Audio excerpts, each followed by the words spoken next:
Hey guys, welcome to the stream this morning. So this morning I am going to be talking about this and this current event situation that I missed out on yesterday because I was dealing with a situation with a lost dog. So I had to obviously handle that situation and take care of that. I just did not have the energy at the end of the day after all that to look into this. I kept hearing about it. It kept popping up. I just kept getting alerts about it and stuff like that. And so I briefly heard a little bit about something about this, but I didn't actually watch this. I didn't watch anything anybody said about it. This is the first time I'm going to be watching this and hearing about it with you guys, and I'm going to give you my reactions here.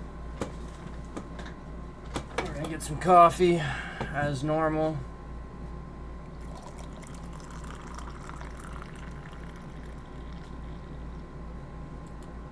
Okay.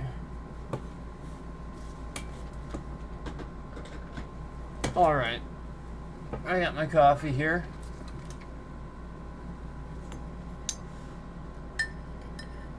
Stir that, and then we'll get started on this. So this is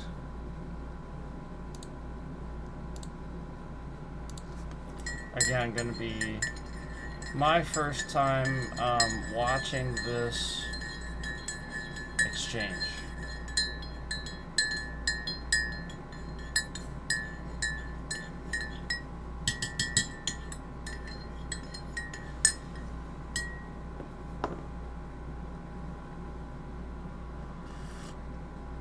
All right, here we go.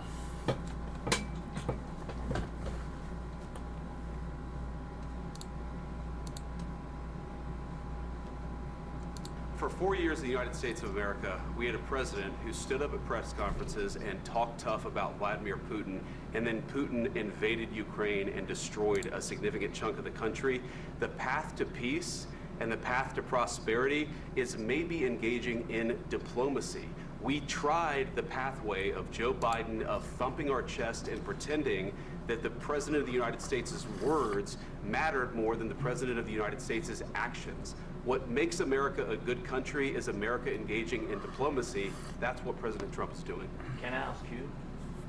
Sure. Yeah? Yeah. Okay. So he occupied it, our parts, big parts of Ukraine, part of East and Crimea. So he occupied it on 2014. So during a lot of years, so I'm not speaking about just Biden, but those time was Obama, then President Obama, then President Trump, then President Biden, now President Trump, and God bless, now President Trump will stop him. But during 2014, nobody stopped him. He just occupied and took. He killed people. You know what the contact line? 2015. 2014. 2014 and 2015. 2014? Yeah. So I was not here. Yeah, but That's exactly right. Yes, but during 2014 till 2022, the situation the same. The people have been dying on the contact line. Nobody stopped him. You know that we had conversations with him, a lot of conversation, my bilateral conversation, and we signed with him, me, like a new president. In 2019, I signed with him the deal. I signed with him, Macron and Merkel, we signed ceasefire. Ceasefire. All of them told me that he will never go. We signed with him with gas contract. Gas contract. Yes, but after that, he broken this ceasefire. He killed our people and he didn't exchange prisoners. We signed the exchange of prisoners, but he didn't do it. What kind of diplomacy, JD, you are speaking about? What do you mean? I'm talking about. So I want to remind you guys what Zelensky is talking about here is the infamous never-ending debacle of Vladimir Putin. Being somebody that is incredibly difficult to work with, and it seems like on the surface, he's very much like Trump, where on the surface he seems like he's easy to work with, and he seems like you'd like him, and it's just a big front. Again, he says he does these things, for propaganda, where he has a ceasefire, or, and says he's going to do this, but really what he's going to do is not that. And, that's what Zelensky is saying here is there's no diplomacy with this guy, is like, no matter what you think, like, you think that, you know what I mean? Like, you think that, like, you're gonna somehow have some sort of, like, rational discussion with Putin. It's not gonna happen. It's just not gonna happen. You're not gonna have that. That's basically what he's saying here, and he's saying that's his experience with him, trying to work with him. About the kind of diplomacy that's going to end the destruction of your country. Yes, but if you Mr. President, with respect, I think it's disrespectful for you to come into the Oval Office and try to litigate this in front of the American media. Right now, you guys are going around and forcing conscripts to the front lines because you have manpower problems. Come into the Oval Office and try to litigate look at his this face in front of here. the American media. Right now, you guys are going. Look at his face here. As soon as he said that, come to the Oval Office and try to litigate this in front of American media. Look at Zelensky's face here. Again, I want to remind you guys, this is a guy where, again, he's the president of a country that's being destroyed right now. His country is literally being destroyed by Vladimir Putin, taken over at force, and he's not in the Oval Office to push an agenda. He's here because Donald Trump is saying he's stopping support that is helping them prevent Putin and Russians from killing his people even further and destroying Ukraine.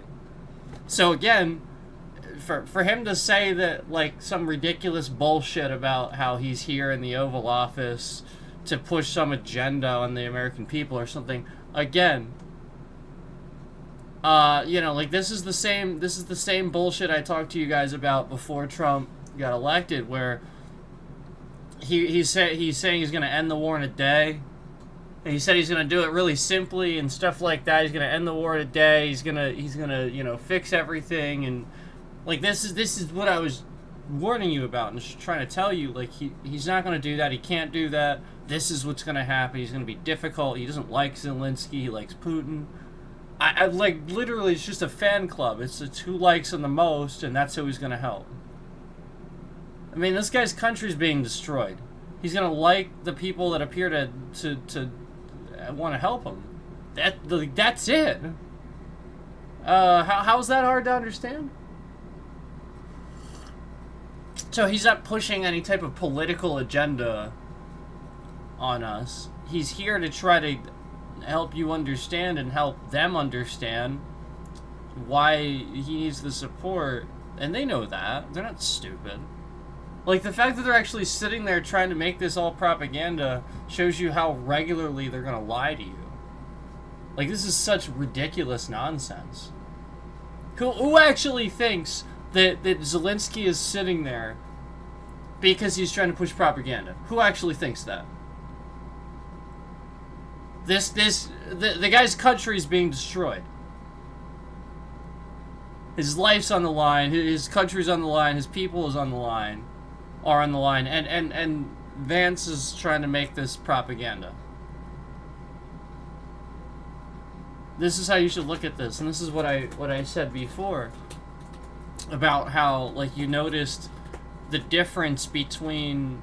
So notice how Trump won't even look at him. He won't even look him in the fucking eye. He does not care.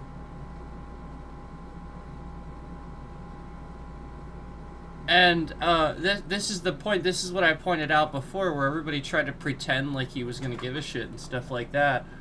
It's like, did you see that when he met with Zelensky? No, what I saw was, I saw Biden meet with Zelensky and had a normal conversation where they went back and forth and talked, and how, like, he was assuring him that they were going to help and everything, and Zelensky was obviously very appreciative and stuff of that, and couldn't be more thankful. And then we see a meeting before Trump gets elected and stuff like that where it's just uncomfortable. He was just standing next to him. It was very obvious that Trump didn't want to be there. He didn't want to be doing that. Zelensky didn't like him. Trump didn't like Zelensky. And Zelensky was sitting there talking, and Trump had a difficult time. It's very obvious Trump had a difficult time not interrupting Zelensky. Like, just shutting up and letting him talk. And this was when he was running again for a third time. And against Kamala, and you know, like, this is the point, is like, it was so obvious then how uncomfortable that was and what he was going to do, and I pointed it out even then, and you all acting like this is something to be surprised about. That this is the point, like, you know, none of you paid attention when Trump was president to know he didn't freaking do anything, and often made things worse, often just tells you the opposite of what's going on. I tried to warn you. Anyway, we're only 2.5 minutes in. Going around and forcing conscripts to the front lines because you have manpower problems. You should be thanking the president for trying to bring an end to this conflict. Have you ever been to Ukraine that you say what problems we have? I have been to. Count one. I've actually watched and seen the stories, and I. That's a damn good point. That's a damn good point. You know, Biden went to Ukraine.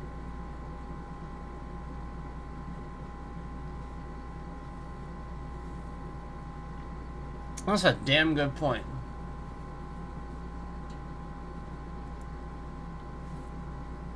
He said, I've watched the stories, like, pointing. Vance really, really knows that Trump doesn't look too good, and Vance looks a little bit better right now, and he's trying to use his, his stance, where people sort of a little bit trust Vance, to spin this for Trump to look good. That's all he's doing. And it's like, look at Zelensky, like, he's like folding his arms, looking at the floor, like, thinking to himself, how could you, like, how dare you? You know, like, you haven't even been there. He's saying he knows what's going on, and he clearly doesn't. Like, this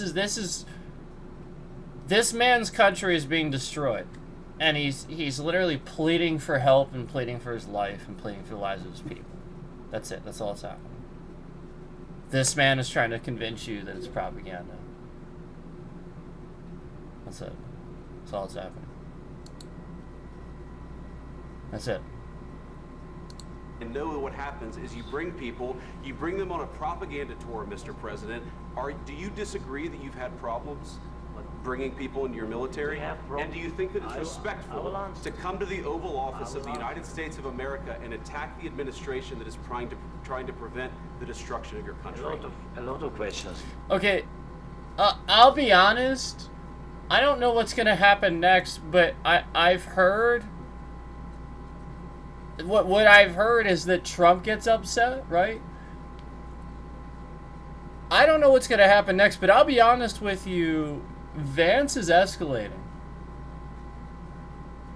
This guy does not have his emotions in check. This guy right here, Vance, this guy's escalating. He's sitting here. Vance is upset about propaganda, clearly, but he's making that Zelensky's problem. Zelensky doesn't fucking care about. He doesn't care about. You think Volodymyr Zelensky, the president of a country that's being literally destroyed and invaded and just wants to save his people, gives a flying fuck about propaganda? No. He cares about you knowing the truth. That is so important in war times. That's the fucking point. So the people touting the biggest cover-up flag, the biggest Hitler flag, the biggest propaganda flag there is, saying we need this, yada yada yada. We need no. No. No, no, no, no, no. You don't need countries destroying other countries, taking them over. No, you help the countries that are being taken over, being destroyed. You help them win those wars. You give them aid so they can win it. That's the point. That's what we've been doing. That's the point. Like, they can win their own war. They just need support. They were doing it with very minimal, too. It was pretty impressive. It was extremely impressive. I don't know, maybe this is what they're embarrassed by, the fact that they were like full of shit the whole time, hearing about this, and meanwhile it makes them look bad. It shouldn't. Why should it make them look bad? Well, because they're the ones choosing to sit here and lie for Putin. That's why. So then they should stop lying for Putin. Why are American politicians lying for the Soviet Union? This is what you have to worry about. Why are American politicians lying for a Soviet Union? This is what you have to worry about. Why is this happening?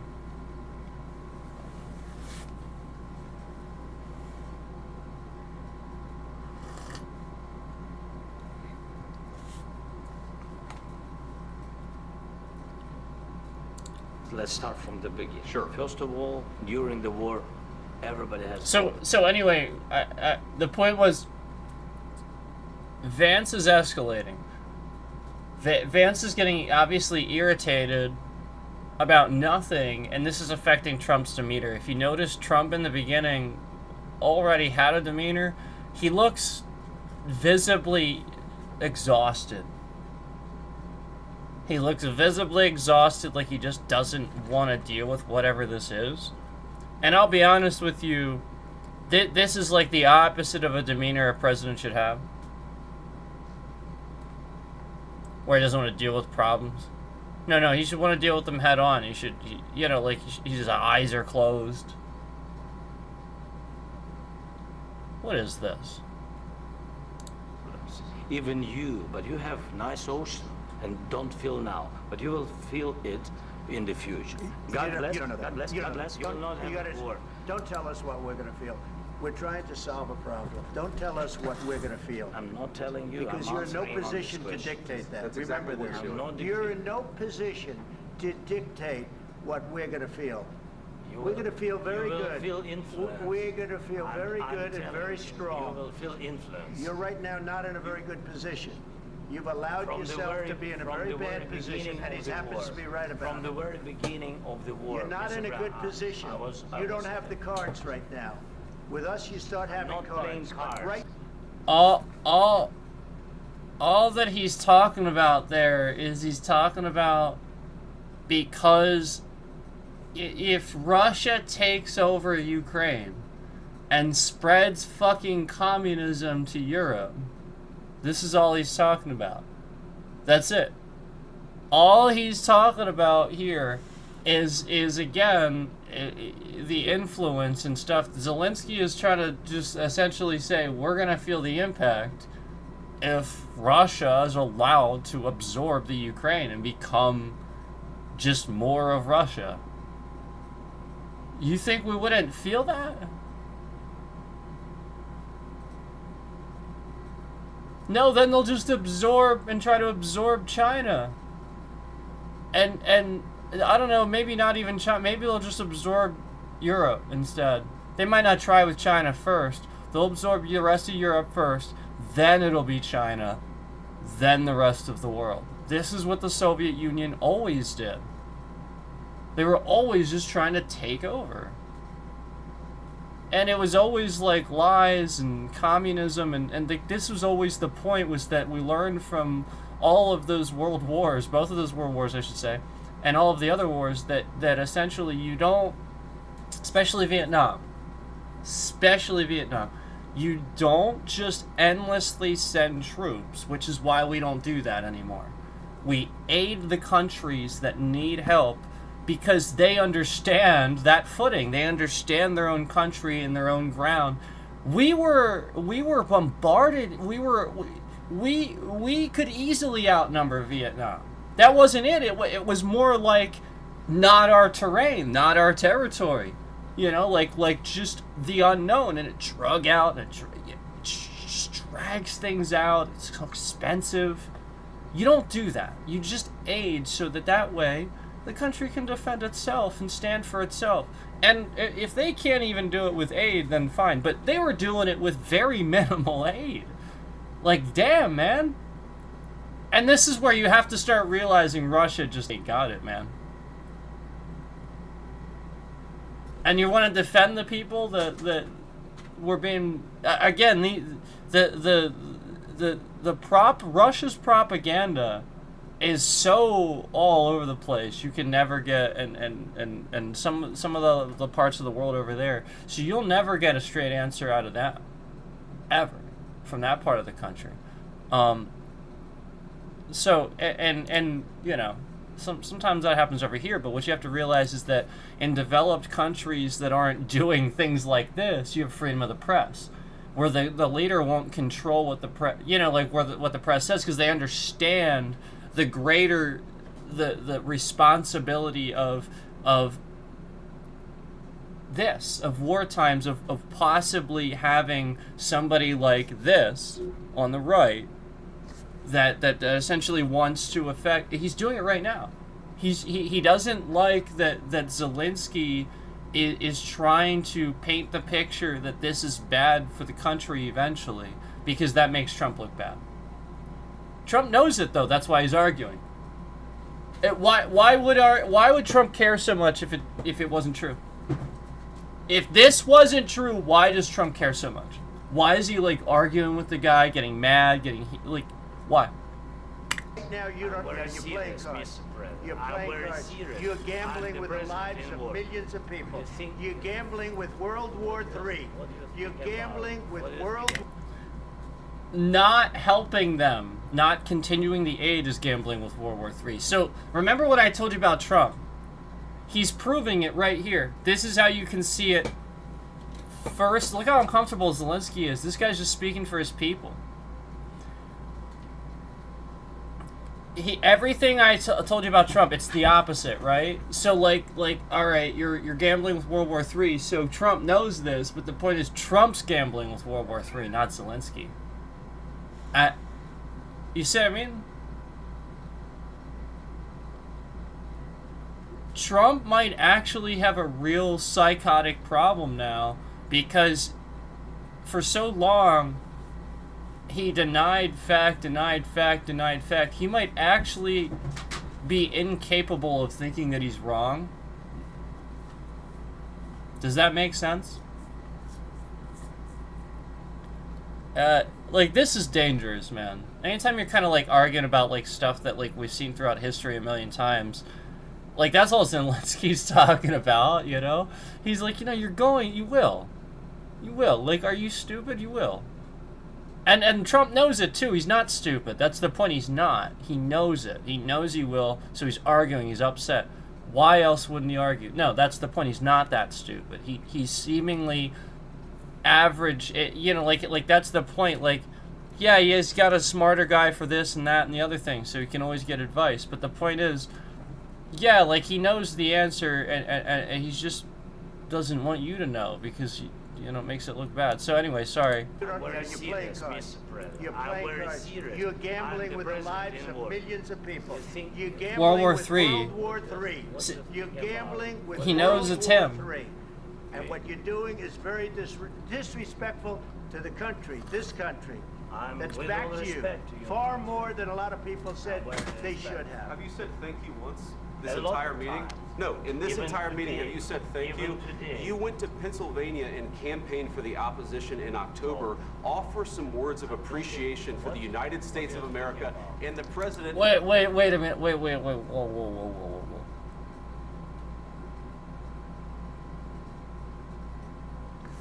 Okay, now Vance is trying to use his own propaganda, because that's propaganda, what he just did there. That's how propaganda starts. That's how it starts. He created it just then. Zelensky isn't campaigning for a political party. No. The point is that... she's like going crazy. The point is that there was always a party, you know, like Kamala stood with helping Ukraine. That was the whole point. Since we knew from the beginning that Trump didn't, the whole point was like, if you're gonna vote and you care about this stuff, you care about foreign policy, the whole point was just to show people who was obviously gonna support the war. That's it. And the point that I was making was that Trump tried to do the same thing, and it looked so awkward. And it didn't work. That's the point. And now Vance is making propaganda out of thin air by saying that Zelensky, somebody whose country is being destroyed, who just needs our help, and it's been going on for years now, that's the point. Now another election. No, it's just who does and doesn't stand with the war effort in helping to prevent the spread of communism, and why you need to be concerned about that. It's not campaigning for the opposition. No. All Trump had to do was take advantage of that, and take advantage of it now to look like he's supportive and supporting them. And why the hell wouldn't you stand against Russia? This is what's so concerning. Like, even some people that voted for Trump at this point are going, whoa, what the fuck, what is happening? Because, yeah, like, I don't know why you didn't do that to begin with, because I'll be honest with you, I tried to tell you this was going to happen. I saw him sit here and talk as if he liked Putin for too long, was doing things to help him, flat out admitted that he would pull out of NATO, yada, yada, yada. And so this is what you get is Vance has to sit here and implicitly defend Trump because that's what he's supposed to do. This is going to destroy his career. He won't have a career in politics after this. I'm sorry, he just won't. This is destroying his career. And this is what Trump does to people. Because all these other people have to look bad defending the guy that just doesn't do good things. Does that make sense to you? Who's trying to save your country. No propaganda when you see it being created. You think that if you will speak very loudly about the war, you He's can... not speaking loudly. He's not speaking loudly. Your country's in big trouble. Can I Wait a answer? minute. No. You've done a lot of talking. Your country is in big trouble. I know. You're not... Oh my god! Dude, the guy whose country is literally being destroyed, his people are being killed. He's worried about his life too, and all this. His entire world has been turned upside down, and he is more calm and collected than Trump and Vance. Holy shit. He's like, can I speak? Oh my god.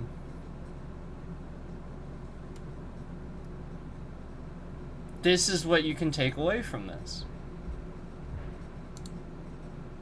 Campaign for the opposition in October, offer some words of appreciation for the United States of America and the president who's trying to save your country. Please, you think that if you will speak very loudly about the war, you can... He's not speaking loudly. He's not speaking loudly. Your country's in big trouble. Can I Wait a answer? minute. No. You've done a lot of talking. Your country is in big... Look at that. Can I answer? Can I answer? No, you've done a lot of talking. You see the look on his face? Yeah, this is the point. You're talking to a fucking child here on the right hand side. This is a fucking child. That's all this is. Big kid on the right hand side.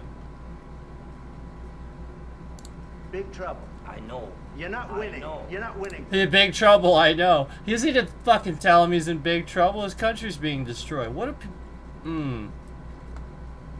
Yeah, you want to know what I think about this? Again, big entitled big red douchebag here on the right. Look at, showing how entitled and, like, come on, man. We're not even halfway through this. And ethically, this is so fucked up. You have a damn... he can't even have a conversation. Look, he's swearing at him now. Jesus. Here we go. You've done a lot of talking. Your country is in big trouble. I know. You're not winning. You're not winning this.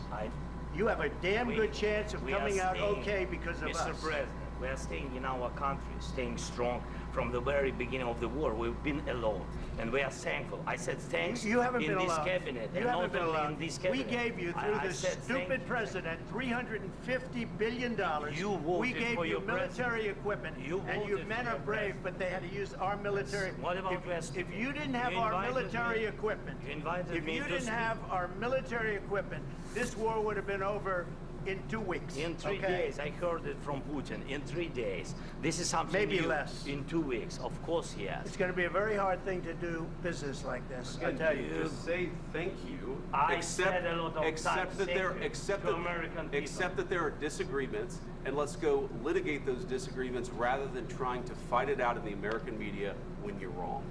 We know that you're wrong. But you see, What's he wrong about? What did he say that was wrong? Nothing? Trump's getting red in the face. Vance has created propaganda out of thin air. Zelensky's sitting here going, my country's being fucking destroyed. I need continued help. Or maybe it's not going to work out so well. And he's somehow wrong. The fuck? And meanwhile, Trump is sitting here trying to make him look weak by saying, no, you would have been fine if we had give you support. What the fuck is this? How is this helping anything? How does this help anything? All this guy does is act like an asshole. He's not a leader. This is the point. He divides people. Do you see this? Do you see the division? Everybody in this room is divided. Do you see it? Obama, Biden, they unite people. They talk. They unite people. Even all of us that disagreed about their politics would sit and unite to talk about them. That's the point. You disagree with Trump, you can't even fucking reason with those people.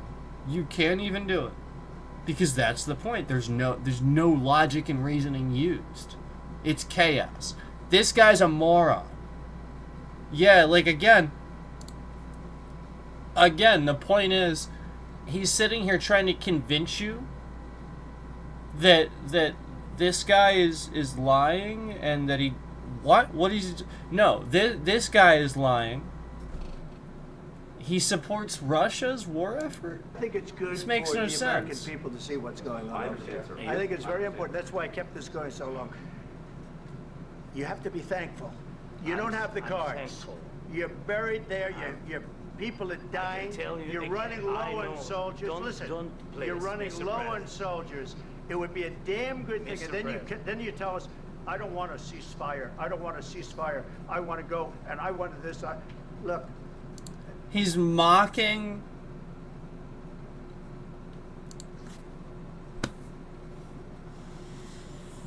There he is. There's your commander-in-chief, the guy that has the nuclear codes and everything, sitting there mocking the Ukrainian president who's basically begging for the lives of his people. Yeah, his life is probably okay. We know that, probably, for the most part. He's begging for the lives of his people and the continued support of his government and his nation to not become Russia.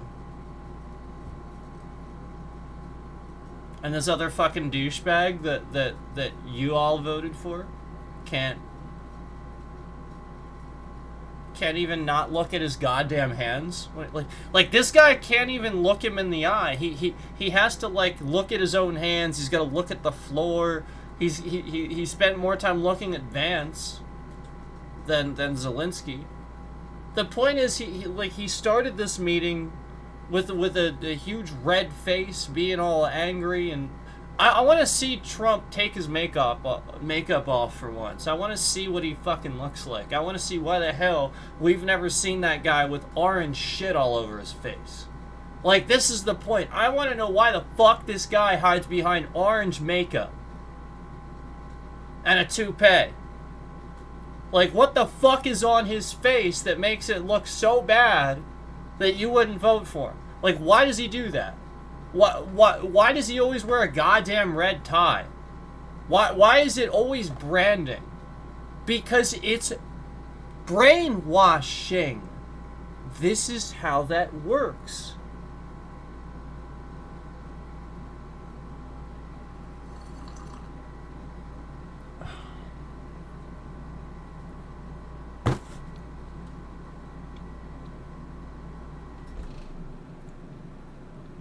Do you ever know, like, an old person, not necessarily an old person either, but like just a person in your life that they supported a brand over the years and you don't know why. You know, maybe not necessarily the best brand or whatever, but just for some reason, because it was always around, they just you know, that brand. You know, like I don't know, like Old Spice or Ford or you know, not that they're bad brands, just, you know, like brands that people just use, and that's the brand they use, you know, and stuff like that. Do you ever notice that? And you know, like they won't even use a different brand or something. Do you know why that is? It's a sales gimmick, it's a sales trick. It's how it's how sales work. He knows this. It's what he does.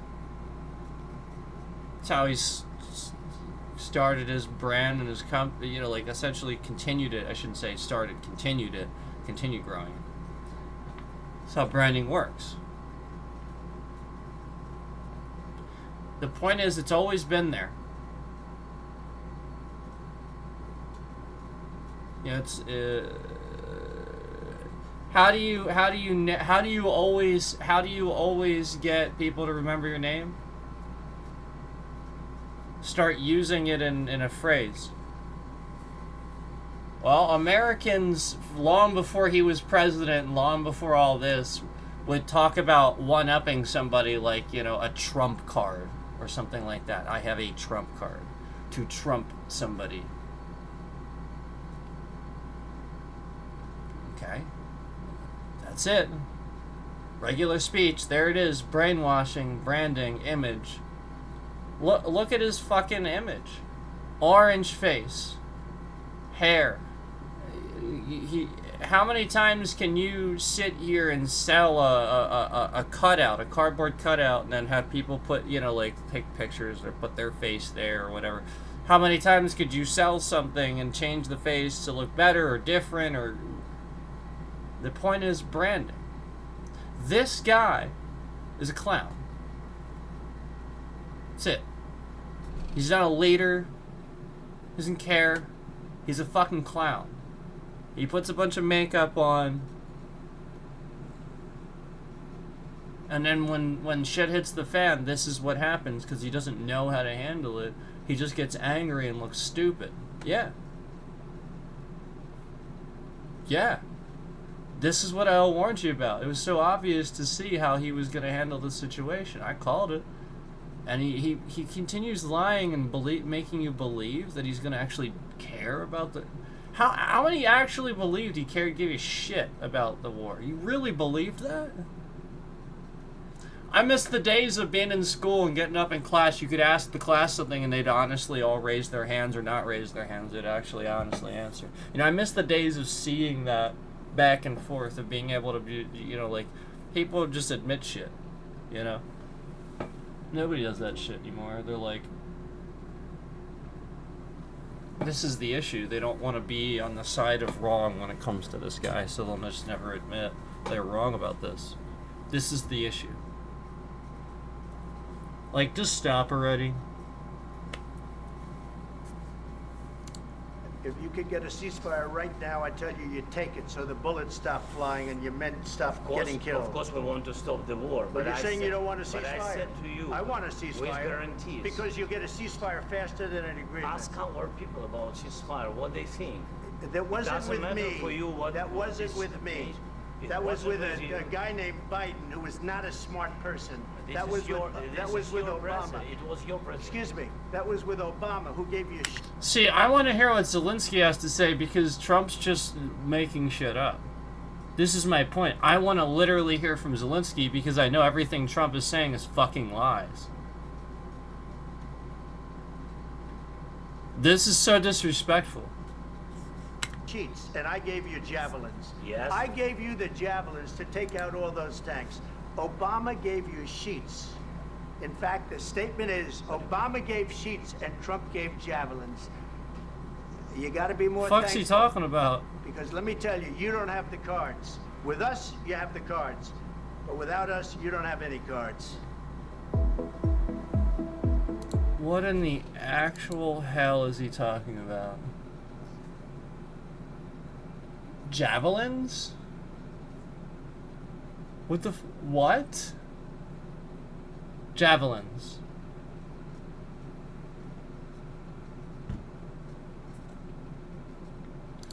I'm gonna look up what the fuck he's talking about.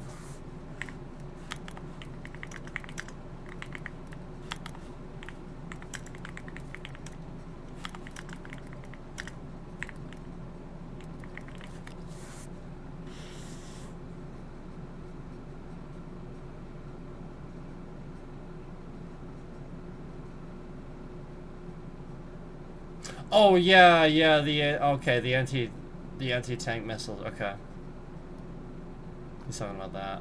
It's like javelins. What the fuck's he talking about? Yeah, like so, like the point is like there was a little bit of there's always going to be crossover where the new administration comes in and has to sign off on things the old administration did, and that was probably just one of those things, right? So this is what you have to realize: is Trump's probably sitting here taking credit for something Biden forced him to do. So now he's just going to take... Sort of like the ceasefire in Gaza, remember? He took credit for that and tried to say that it was because of his election or something. Literally a deal that Biden administration came to, like, way back in March of that year, I think. And it just obviously didn't happen until that point. And Trump was just taking credit for it.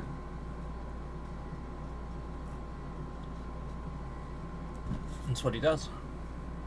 He did it with Obama.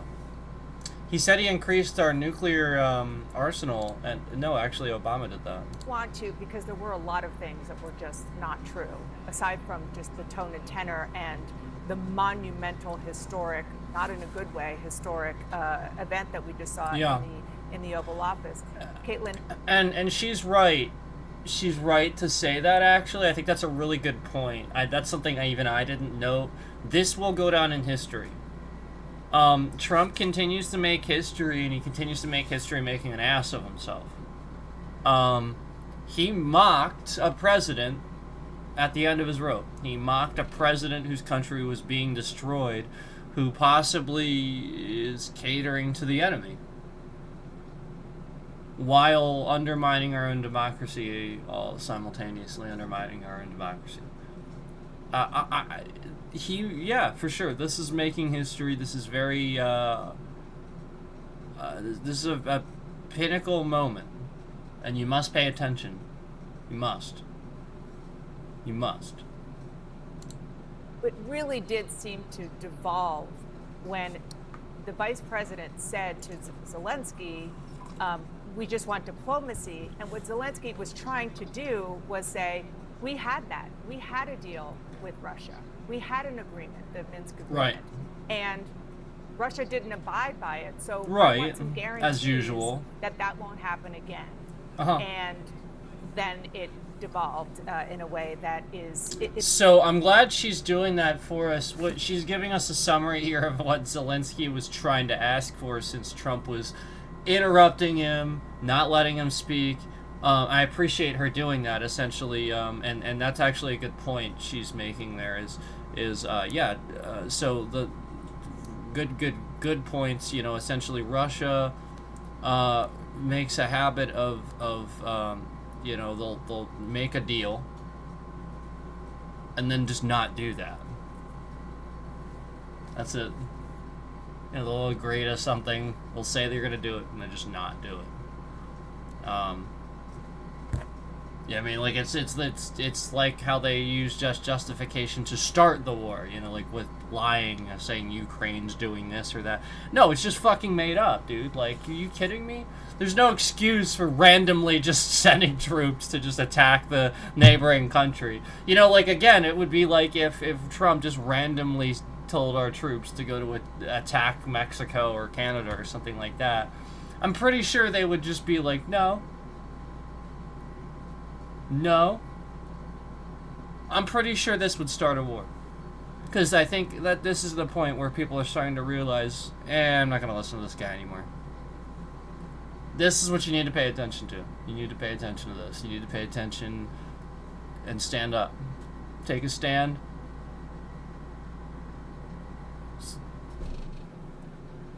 There was a song about this. Just throw down your guns, give up the fight.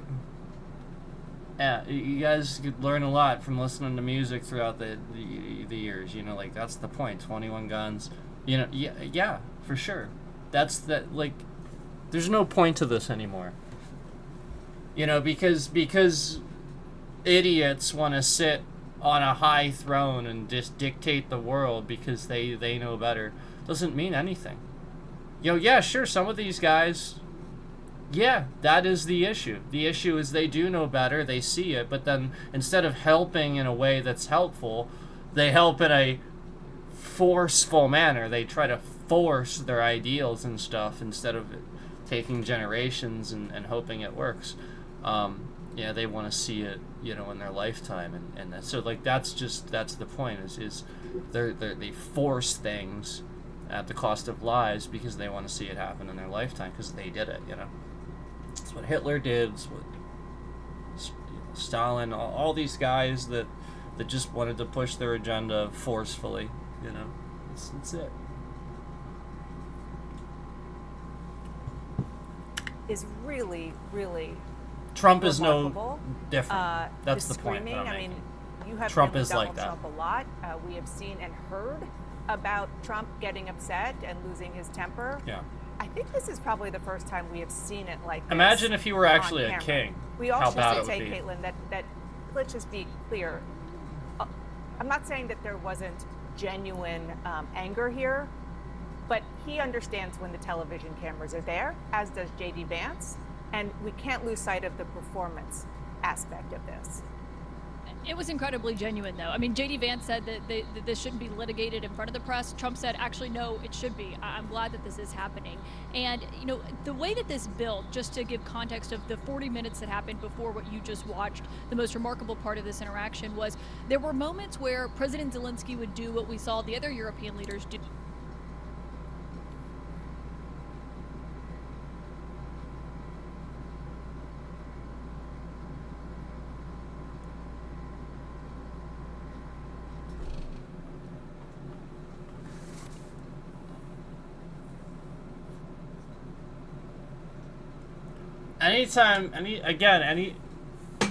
This is history. The whole world is seeing that essentially Biden could sit there and calmly gave aid and talk and stuff like that. And meanwhile, Trump just fucking sits here and gets into a goddamn shouting match with Zelensky. And right there it is on the screen. Trump-Zelensky meeting devolves into shouting match. Devolves. That word that I keep reminding you all of, that the world is doing, that we are all doing. Why is this not more intelligent to watch? Why do I feel like I'm losing fucking brain cells watching this stupid man play figurehead in the most important position in the world? Come on. Can we please stop electing this stupid man? This is terrible. Do this week, where they step in to correct either on aid to Ukraine or to talk about Putin and the fact that he can't be trusted. At one point, Zelensky called him a killer and saying that there should be no compromises with him. Yeah. And the U.S. officials were sitting there just kind of listening to this. And it was at that point, though, where Vice President Vance stepped in. Trump was silent at the beginning of that, and then Trump also got involved. And then they were just essentially yelling at one another in this. And with Trump, all of his diplomacy, we know. Okay, so with that information there, that's all I need to hear. Essentially, Trump's getting into shouting matches because he's defending small talk where people are taking jabs at the guy that is destroying a country, his country, killing civilians, and he's defending the guy because he's taking jabs at him personally in conversations when the guy is committing war crimes. The guy's destroying his country. The guy has been killing his people and his civilians for years, trying to take it over. What the fuck? No.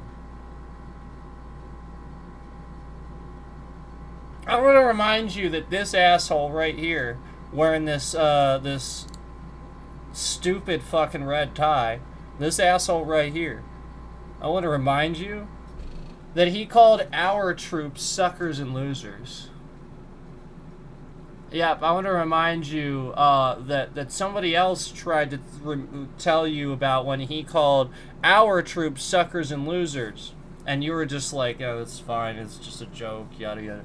You know, at this point, we need to start recognizing this man is a fucking child. He can't think for himself. He's an angry child that was wrong about everything that he was tweeting about. He was wrong about Obama. He's wrong about this. He's wrong about that. And so are the people that voted for him. And they don't want to be wrong. That's all this is. A bunch of fucking adults that can't admit when they're wrong.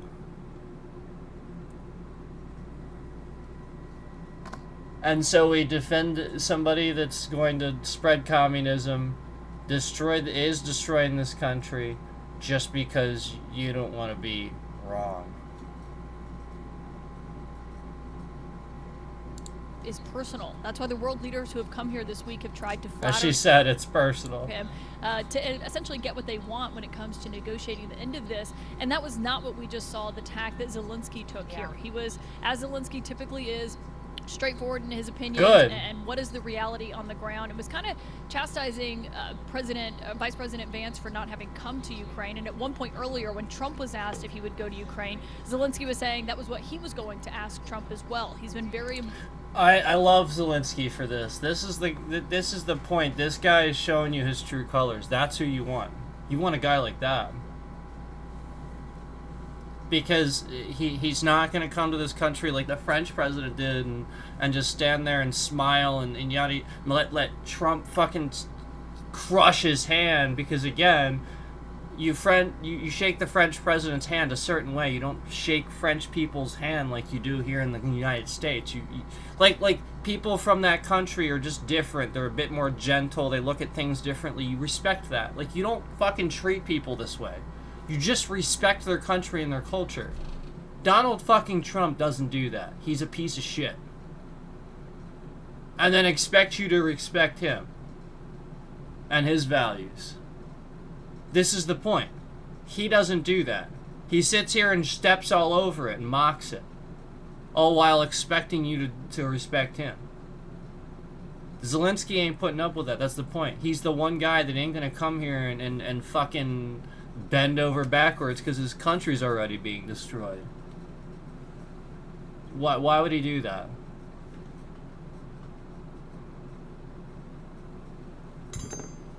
No. And it wouldn't work well. It wouldn't work. He has to stand his ground. Yeah, that's the point. The moment that he starts acting like that, Trump's gonna use it. No, I agree with what he's doing, and that's a shame that our president is the bad guy. I never thought I would see the day. But it's a shame that our president is actually the bad guy. Like in the movie and stuff, you see like movies about this, you know, like Future and the wars and stuff. You know, you would assume this guy's the you know, like this guy right here, Trump, would be like the president of Russia or you know, like a corrupt country like that. You wouldn't ever think, yeah, like he's actually our president. Wow. He's emphasized a lot that he thinks these U.S. officials need to be there. But to give you a sense of how this negotiation is going, right now they are meeting behind closed doors. They're supposed to come out for a press conference any minute now, and that's where they're signing that minerals agreement that they've been touting as a big first step here. There are real questions about what this looks like going forward, because you heard what President Trump said to me there at the end. I asked, can the two of you still go in a room and negotiate after what just happened? And he said, we'll see, essentially. And Dana, there was one moment where I looked around the room at the officials who were there. It's the top Ukrainian advisors, the Secretary of State to President Trump, the Treasury Secretary, Vice President Vance, obviously. The Ukrainian ambassador to the United States had her head buried in her hands as this shouting match was going on between the three of them. Yes, I saw you put that on social media. It is one of the many. There you go. We're putting it up on the screen now. That is the Ukrainian ambassador, as you said, and she, I mean, talk about her work. That's pretty much what I was doing the whole time, right? I was going like this. Yeah, because that's exactly how I feel too. Like, I can't believe that this is where we are. This is how all of us feel, like this, right? Yeah. Worst nightmare. She was literally watching it unfold before her eyes in the Oval Office.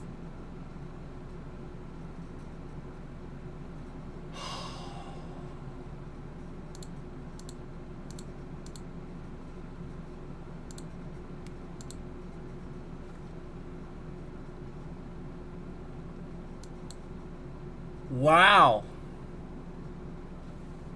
Wow, wow, wow, wow.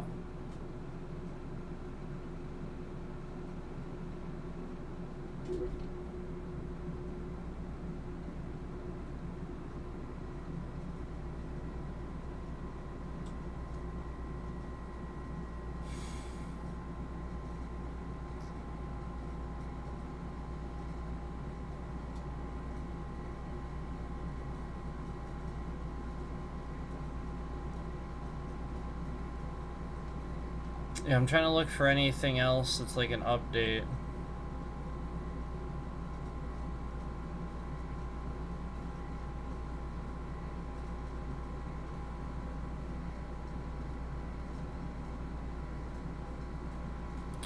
Yeah, Zelensky leaves White House without signing minerals deal.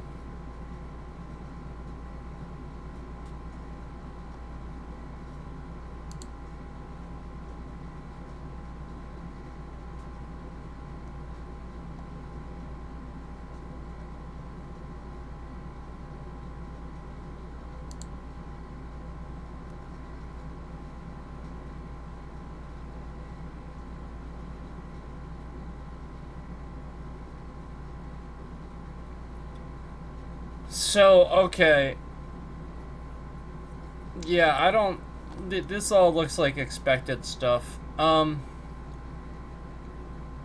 I'm just seeing if there's any... Like, I'm on the news section here. I don't really see anything that looks... like anything different than what we're saying, you know, talking about. Like, everybody's just talking about it, sort of, like, celebrities weighing in.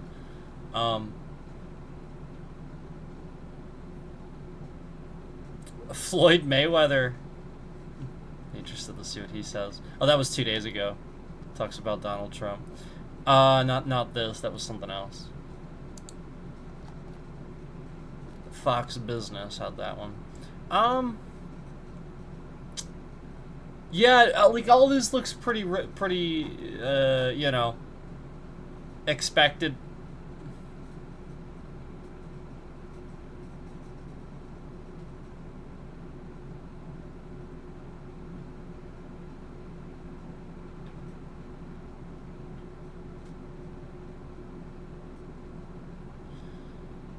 So,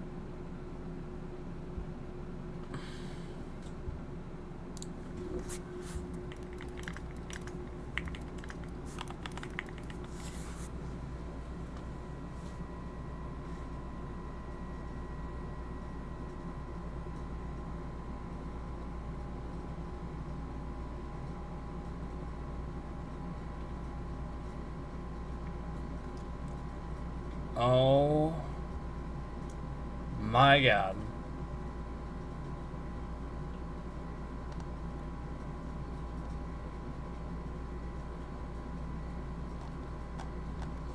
So Donald Trump is trying to defund, to end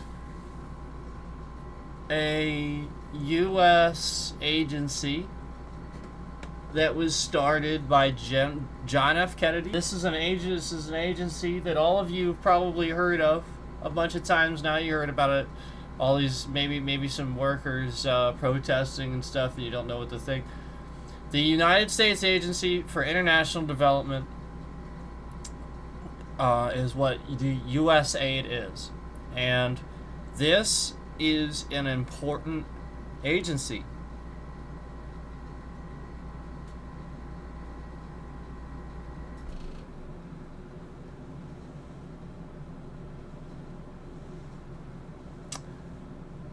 This was founded by JFK.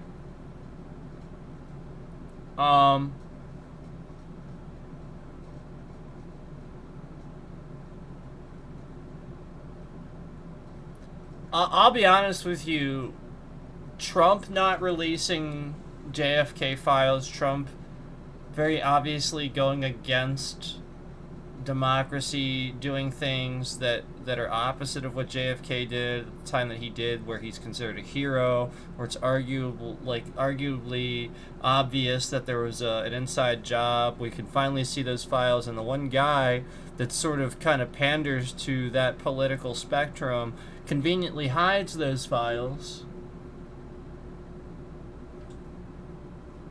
conveniently defunds a U.S. agency that was founded by JFK specifically for international relations, doing better with the rest of the world instead of making enemies with them. Donald Trump wants war, wants chaos. He wants Russia to win. And he's going to have a front seat position as a leader at the table if it happens.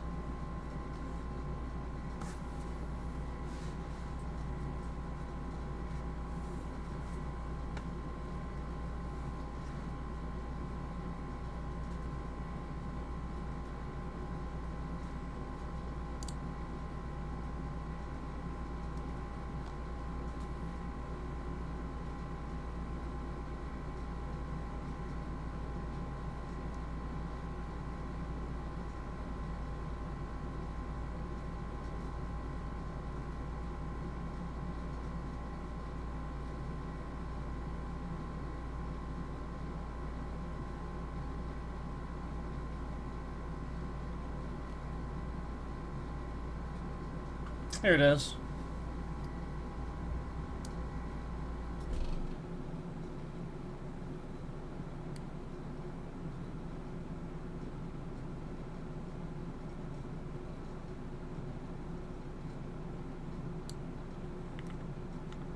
I'm not reading this. Hold on.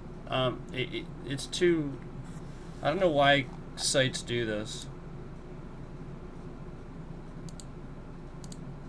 Like, I have this dark mode on specifically for this. Who does this anymore? Like, alright, so, like, I gotta be honest with you, BBC and all these other news sites, if you want me to read your news articles, and you want more people to fucking read, this is something I discovered, too, when I was younger. And I got reading glasses, and, like, we thought I had bad eyes and stuff. No, I had good eyes. This is something I discovered that I had to, again, like, more people are just evolving and getting away from this, and some people are still living in the fucking past, okay? Public schools still do it too. Stop this. With the fluorescent lighting and shit, it's white on black. People with really good eyes, you're gonna give us headaches, we're not gonna be able to read it, our fucking eyes are gonna go all over the place. Like, it literally just gives you a headache because you have good eyes. So, like, I'm looking at this fucking screen, I'm trying to read this article, but I physically can't even do it because I'm trying to squint because it's too much light. I can't even, like, it's like the letters are, like, going like this because I'm, like, I have to dim the screen or something just because it's on a fucking white page. So, like, you can't get your website to detect that I have dark mode on and like, just flip the contrast? You can't do that, man. Like, all these other sites do it. please do that. I'm tired of copy and pasting into, like, WordPad or something. And then it's still fucking, like... Yeah, I mean, I gotta, like, sit here and put a theme on WordPad. What is USAID and what does it do? The United States Agency for International Development was set up in the early 1960s to administer humanitarian aid programs on behalf of the U.S. government. And employs around 10,000 people, 2/3 of whom work overseas, according to the Congressional Reach Service. It has bases in more than 60 countries and works in dozens of others. However, most of the work on the ground is carried out by the other organizations that are contracted and funded by USAID. The range of activities it undertakes is vast. For example, not only does USAID provide food in countries where people are starving, it also operates the world's gold standard famine detection system, which uses data analysis to try to predict where food shortages are emerging. He's getting rid of the system for detecting, like, famine and food shortages? What the fuck's this guy trying to do? Is he trying to starve people? Yeah. What a piece of shit. Meanwhile, during the election, he shows up at a grocery store and pays for some fucking lady's groceries. Like this is how stupid he looks to me. I think that's fucking stupid. I think that's dumb as shit. I want to, like, walk into the store right as it's happening, right as they're filming it, and be like, good job, moron. Yep, good job, fucking idiot. Good job convincing absolutely nobody that you helped at all. Like, oh great, you can give some fucking lady $100 in a grocery store. Good job. Wow, you look like such a great fucking man. Too bad you're not doing that now. Too bad you're costing us more money now that you're in office. Like this is the point. Like this douchebag sits here and fucking stages these things while he's running for president. People are so stupid. They're like, oh look, he's giving a woman at a grocery store $100 to pay for her groceries. Holy fucking shit. Oh my god, he's such a giving... No, it's a staged thing. There's all these people there waiting for him. There's cameras. There's a staged fucking thing. Like, no, this is ridiculous. You want to prove to me you're doing something, sign in a fucking foundation or something like that that constantly does it. It's going to keep doing it after you're president, yada, yada, yada. Pay for a bunch of shit and continue to do it. Don't pay for one lady's fucking groceries just because you want to prove that you have $100 that you can slap down. What a fucking douchebag. Like, I literally just wanted to be the guy that showed up in that video going, good job, jackass! Good job! What about all the other people at the store? What about all the other people down the road? Good job, jackass! Woo! What about all the other people living outside of fucking West Philadelphia where it's still really, really fucking bad? Will Smith didn't talk about that in a fucking theme song or anything, just to try to you know, just for his own health benefits. No. You didn't hear this a million fucking times and know exactly where all the problems are. You didn't fucking sit here as president. Good job, douchebag. Yeah, slap $100 down. Meanwhile, California's on fire.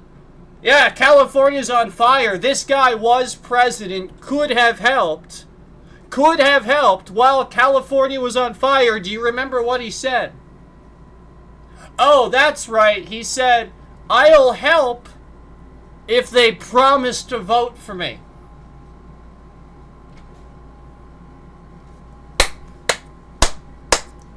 Yeah. Wow, what a giving, helpful... Wow. Holy shit. Woo!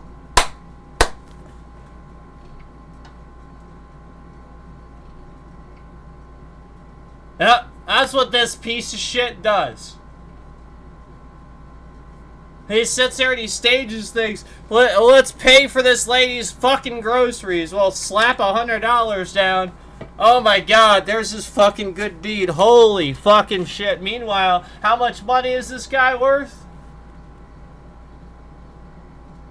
He could just buy you out of poverty, literally buy how many people... Elon Musk could single-handedly buy the middle class out of poverty and still have money left to go. He would have, like, probably, I think, 60 billion left, I think, something like that. He'd still be a billionaire. And have his company, so it would just replace itself. And again, this guy could be a hero if he wanted. He could single-handedly just buy out the middle class debt. He could just pay off.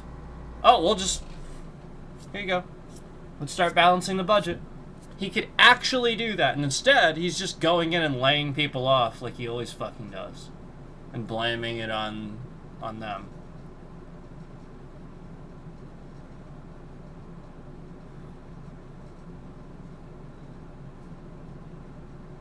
It's almost like you didn't learn your lesson the first time when he bought Twitter. After being upset about some tweets, bought Twitter, fired everybody, just literally everybody, and then acted like that was a good solution, like that was the way to go.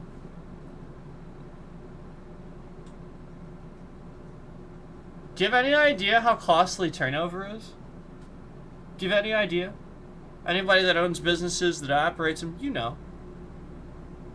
So then you know it wasn't a cost-effective method of doing anything. Yeah, you just know. You just know. Yeah, you just know. That guy was just, you know, basically making a strong arm approach. And there's nothing strong arm about it. He has more money. That's it. That's all that Trump is doing. Yeah, he's trying to, like, be right and strong arm all these people. These are guys that can't handle all the people that talk shit on them on the internet. This is all it is. And they just go around trying to strong arm this shit. Meanwhile, it's just money at the end of the day. And then they can't get over their problems. It's literally just the fact that they can't get over what people are saying about them. So again, earlier in that interview, we say, and I called this before this, like, again, I don't know why this is a surprise, but I mean, like, somebody that can't even have a discussion with a president whose country's being destroyed and shit like that, and has to sit there and lie about it. You're a piece of shit. You're a goddamn piece of shit. And meanwhile, defunding all these organizations that are humanitarian, that help feed hungry people and stuff like that are literally for this, you know, like mission trips and stuff. And these are the people that vote for Trump, that do these things. Yeah, I know so many people that sit there, they did mission trips and stuff like that, and they used to tell me, well, you know, like, we have this USA, we have this program for this, they give, like, yada, yada, yada. Meanwhile, this is being defunded by the guy these fucking stupid people vote for. Because they're stupid. Like, they're great at having heart and helping people and stuff, but again, you're stupid. Like, leave the thinking to the smart people, because again, you don't know how to vote. Please fucking pay attention. It's literally that simple. Like, stop trying to be right about everything and like, getting all upset because I'm just saying you're stupid with politics. Or somebody else, like, once is right about something, and you're like, no, he's not doing that. That's wrong. Fox told me this. No. This is the issue. Stop. Again, you look like the big fucking child that wears the red tie and slaps orange all over his face. Because, again, he can't show his real face. He doesn't want you to know what that looks like. Because it looks bad. Yeah, he has to be branded. He can't be seen any other way. Physically, he will never... do you ever see Donald Trump in anything else other than a fucking suit? Ever. Except in his goddamn golf shit. Do you ever see Donald Trump... No, the guy's fat. The guy's fat, he's overweight, he's unhealthy, he looks sickly. This is the point. He covers this up. He looks way worse than Biden does. That's the point. Biden just looks old. That's it. Trump looks sickly and fat. And if he didn't have all his makeup on, you'd notice how fucking fat and super white and gross he was. You would just hate him. He knows this. He knows that his voter base is exactly like this. They are these people that look at people and judge them like this. It's what they do to me. It's why they sit in here or something like that, or go into somebody's stream, totally straight guy, you know, like 365 or something like that, totally straight guy. But, you know, just because he wears nails or something like that, you know, somebody's just gonna type fag a bunch of times and this is the point. What the fuck is wrong with people? Like shit that they didn't get over in high school that they're doing to other adults. This is Donald Trump. Yeah, this is grade school shit. Again, this guy was allowed to just never fucking grow up. Ever. He was just forever allowed to just get away with shit. Because he's rich. That's it. Nothing ever happened. And when it finally fucking did, remember, he cleaned up, he changed his tone real fucking quick.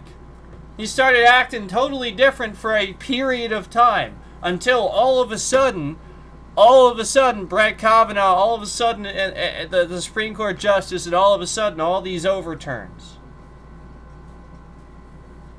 And then a convict is president for the first time. Oh, and then for the first time, a president can't be held accountable for doing anything illegal while in office. Oh, okay. Oh, that's right. That's right. Okay. So he can't be held accountable, basically. Basically, his whole life, he's gonna be a fucking douchebag dipshit to everybody. Piece of shit. Take advantage of so many people. Go broke 6-7 fucking times. Take advantage of so many people in this country. Become president. Continue to do it. And you're so fucking stupid. He's actually gonna continue to do this and take advantage of Ukraine, Europe, and actually help the Soviet Union reform. And all the while, Americans are going to help him do it. Wow. Wow.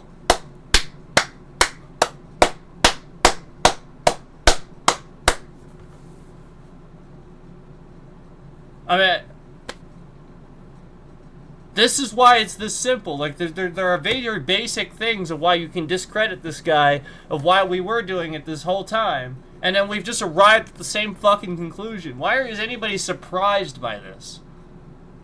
Why is anybody surprised by the fact that they just sit there and make shit up and can't even get through an agreement with Zelensky? Why is anybody surprised by this? I'm not.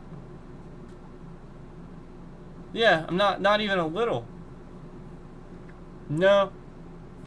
I'm surprised they even met. That's what I'm surprised by. And then, yeah, it just turns out like this. Well, we knew how that was going to go. So all he wanted was for Zelensky to sit there and kiss his ass. Like other presidents do and stuff like that.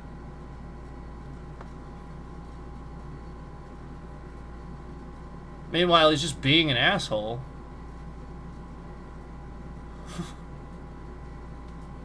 Do you expect Trump to kiss people's asses when they're an asshole to him?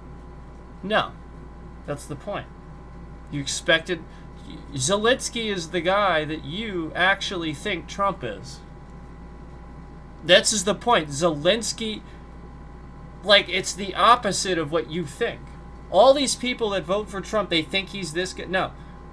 The person that actually is the gentle person.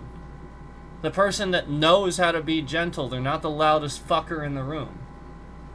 They don't have to be. They don't feel the need. They don't care. They don't need your goddamn attention. Again, this guy has to make a fucking TV show. He's got to be the center of attention. He shoves world leaders out of the way just to get in front of the picture.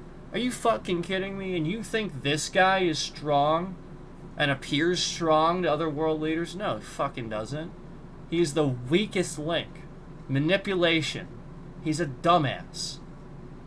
I mean, Jesus Christ, the guy wears the same fucking suit and has the same look every time he appears in front of cameras.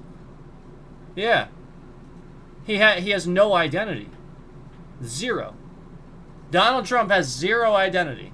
He is literally just a brand. He will always be that. He can never falter. He can never differ. He can never... That's the point. He has sat here and created this flaw in human programming. Unbelievable.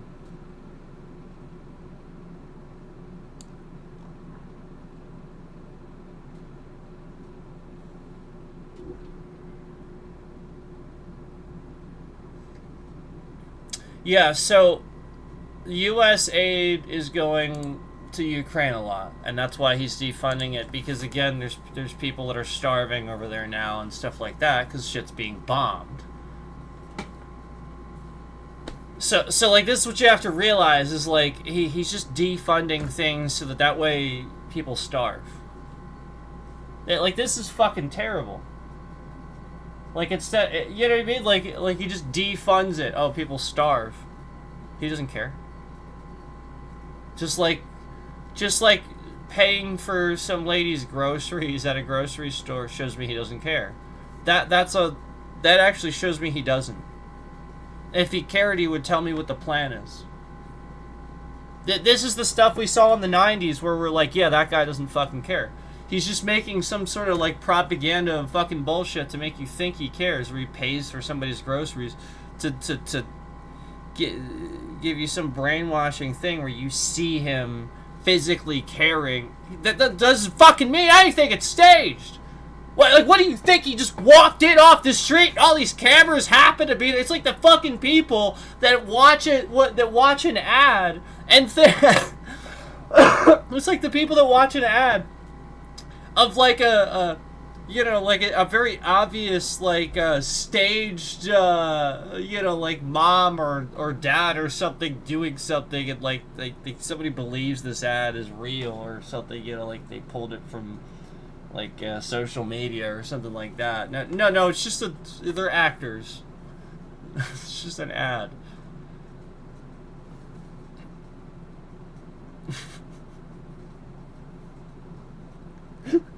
Oh my god.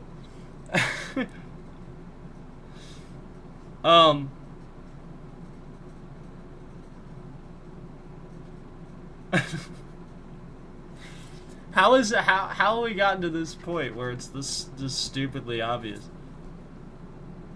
What are some other people saying? Yeah, like, basically it looks like Europe is done with us at this point.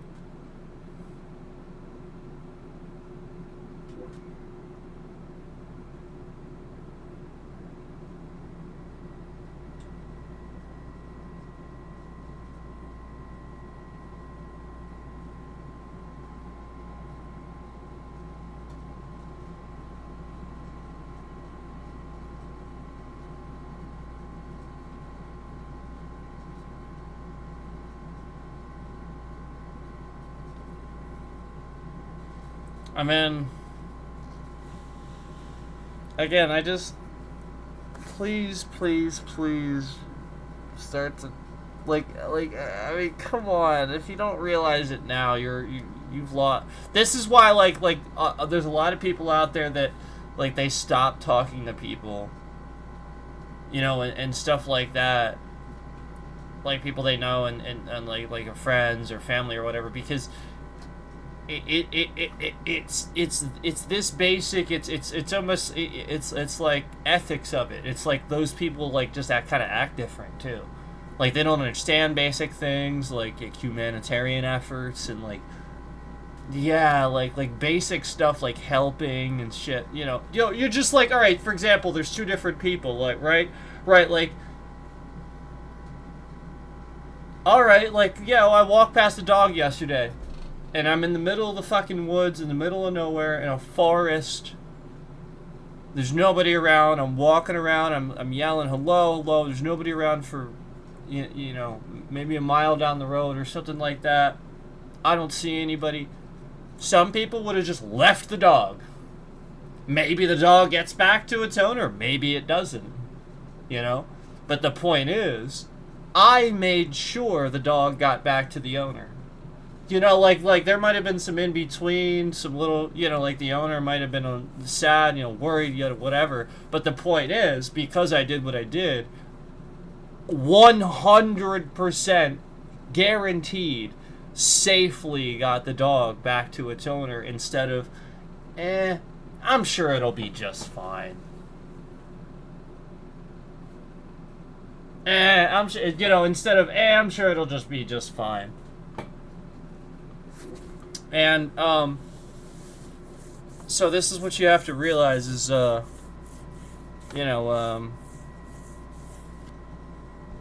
like, there's two different ways of dealing with a situation, and obviously, like, when you're talking about war, you're talking about, like, this stuff's already happened, that's what we're talking about, is people have recognized at this point there's obviously a massive difference. And, all around, me making these points and stuff like that, we're, of course, having YouTube and a scammer in here, sitting here and causing a problem for the stream conveniently as I'm making this point. So I'll make it again. And as many times as it takes.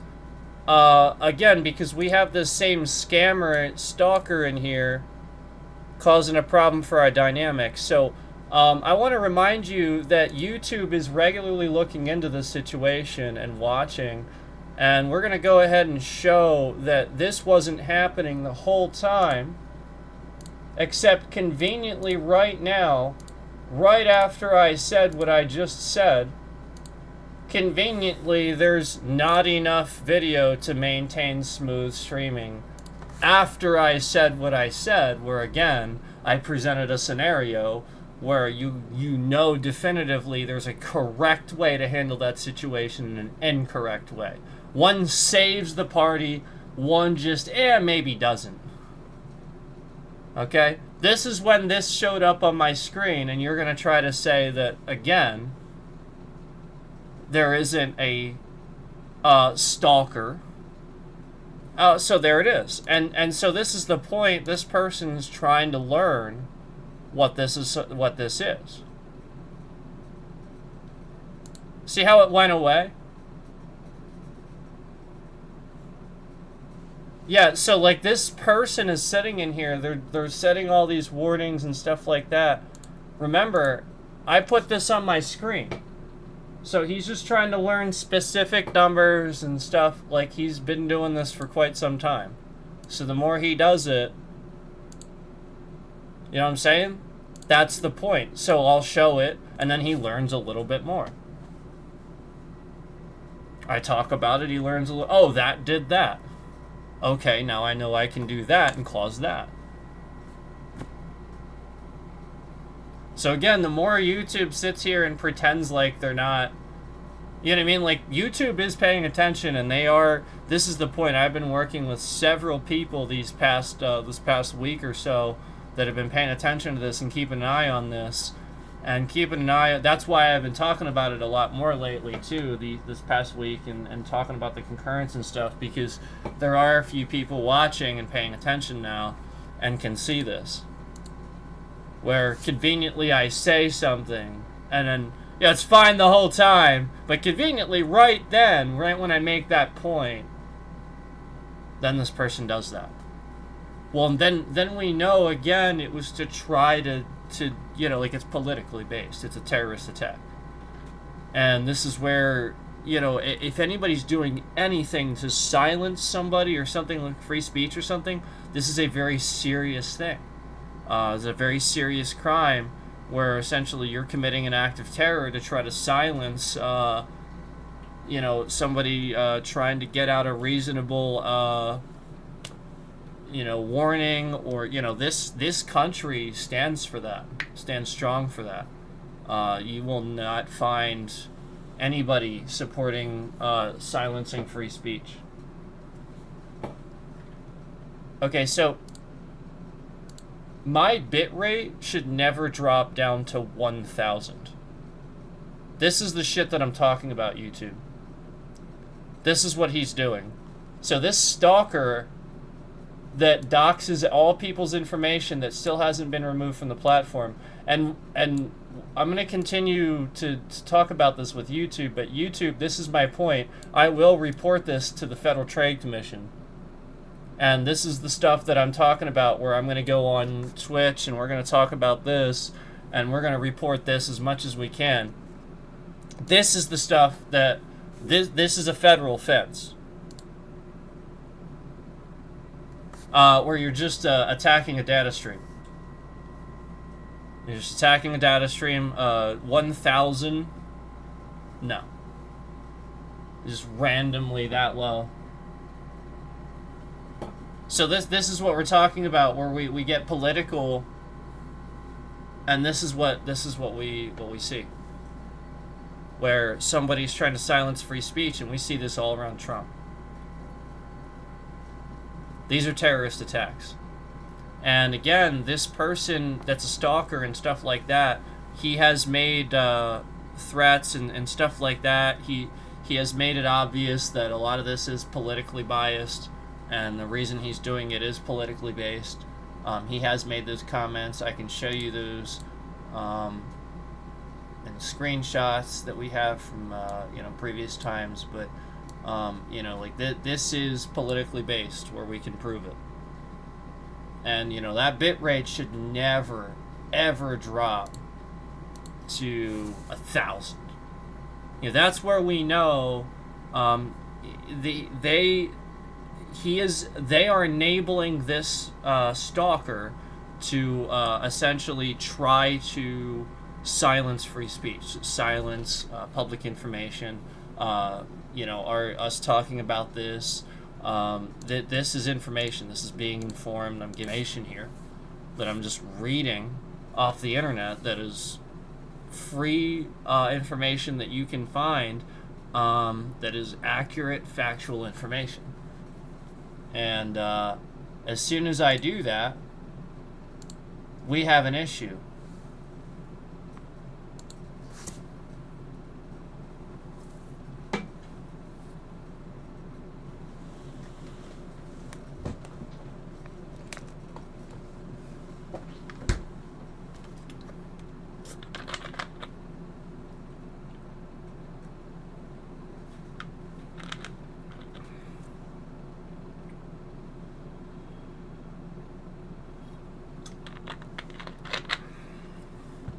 So just wanted to show you, we didn't take these down. This stalker, he's attacking the channel because he thinks we took these videos down. No, I don't backpedal. He thinks we took all these down. No, I unlisted them. Every video where he's doxing people's information and stuff, no, it's still there. Yeah, you can still, we just unlisted it. Yeah, you can just come on my channel here and look at all these times where he sat here and doxed my family in chat, my address, my full name. Oh yeah.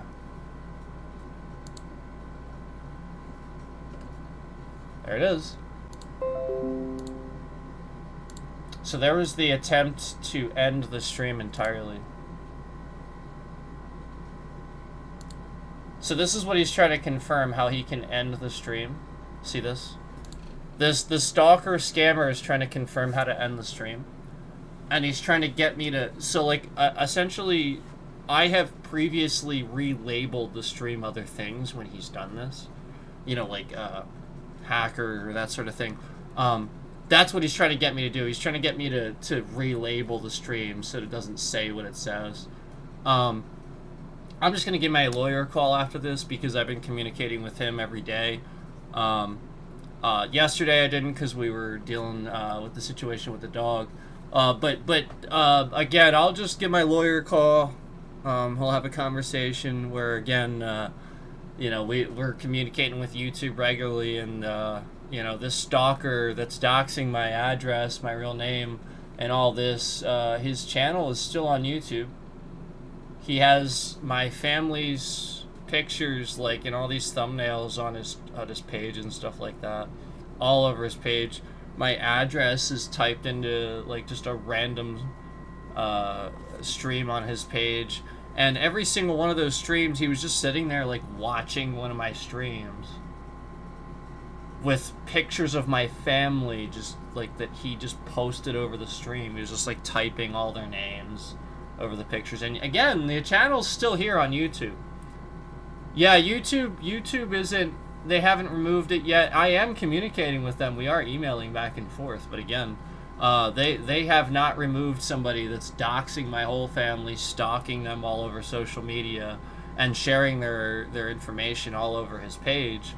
And again, this is what they're doing instead. This is what he's doing instead. This is what he's doing.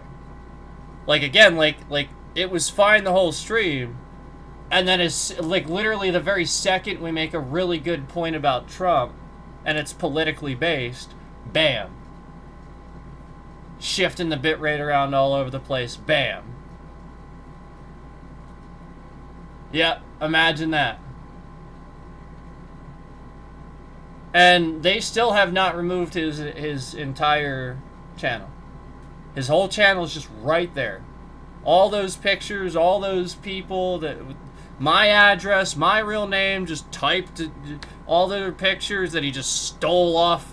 And again, my address should not be just found on Google. You shouldn't just be able to type somebody's name in and just, again, like, that should never happen. My Facebook privacy settings are all the way the fuck up. Can't find me on Facebook that way. So, again, this is the situation where I have let the people know that they are being doxxed. I have communicated with them. It's the sort of situation where certain old people don't understand that their address and stuff shouldn't be found on Google.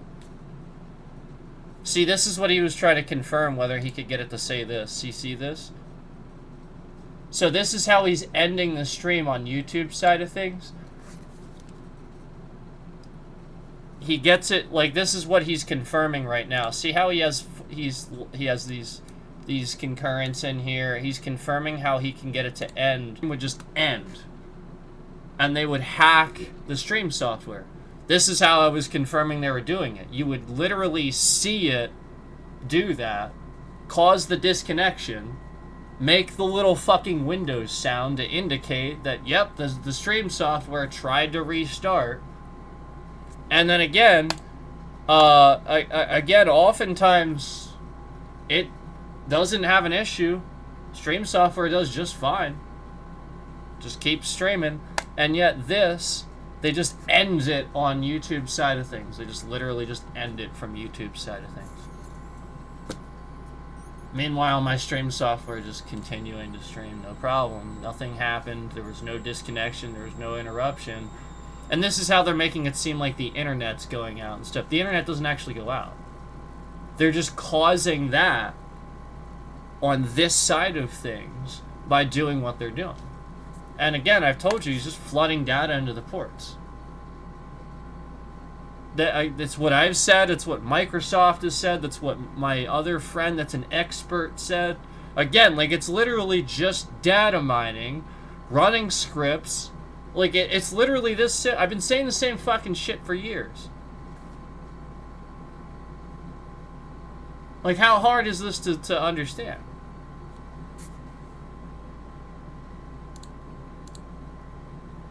And again, this was fine the whole stream, yet conveniently once we get to a certain point, a certain political point, like, again, it's very obvious he wants me to change the title of this like, you know, hacker or whatever. That's what he wants. So that I'm changing my content.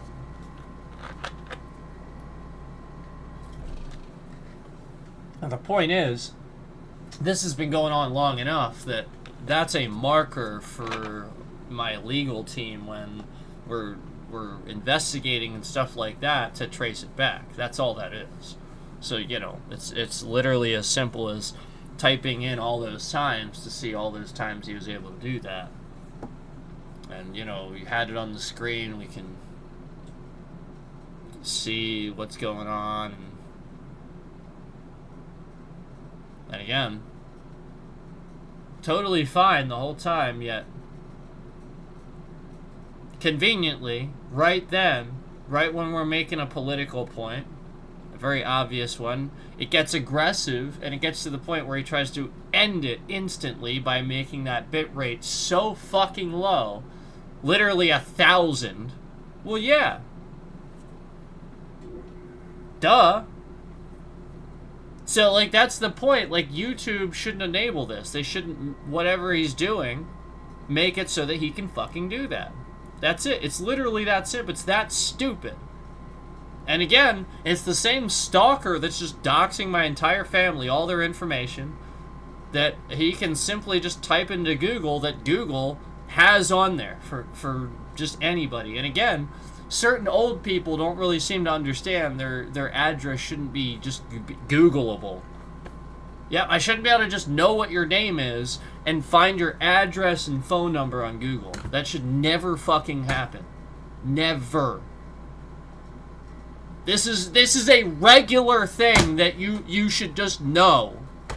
And if you don't know this, you aren't protecting yourself and your private information and your identity. All of your social security numbers are all out there. I don't know how many times do I have to do this? How many times do I have to do this? I'll do it again. I'll do it again. It's fine. Look, here it is. See? See? So,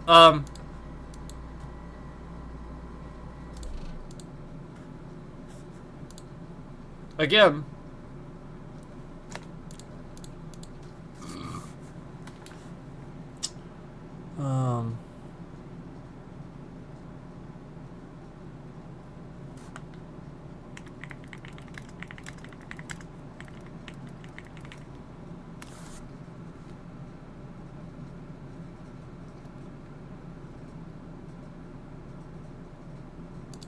this one.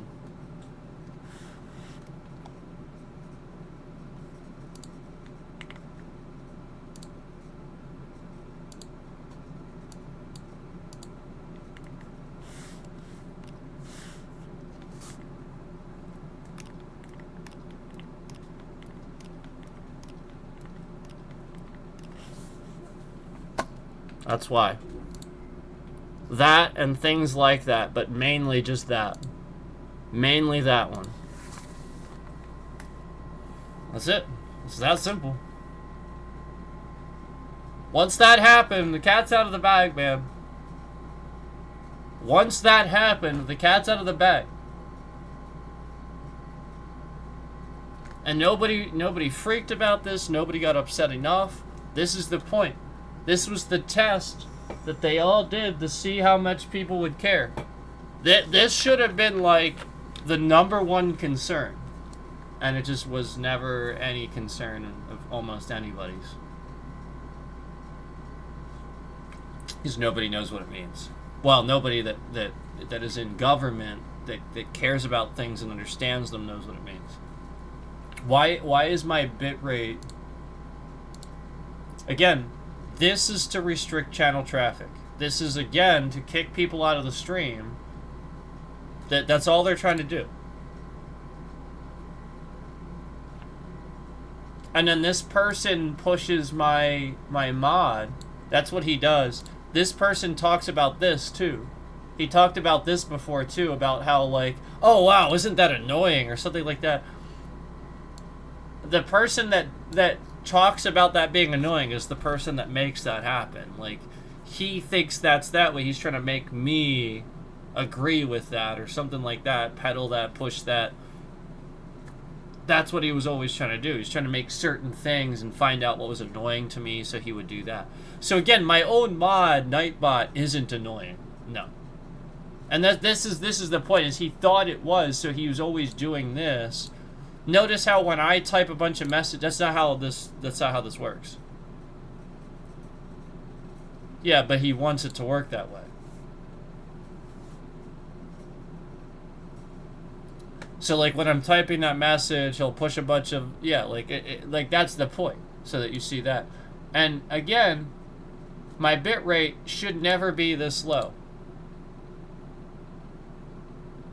That's YouTube. Again, that's my data. This is Google, this is YouTube, this is Google taking advantage of your data. And somebody else using it for malicious intent. That's all this is. Why would my stream send less bits per second than it normally does when somebody else is, if somebody else is not interrupting the fucking data stream? There's nothing to do with my fucking internet. Nothing to do with it. Again, YouTube sets your fucking bit rate based on internet location. They know what my internet speed is because I've proven it to them multiple times. I have shown them it's way fast enough to handle this, and they know it. And they know based on location that it is, too. They know where I am.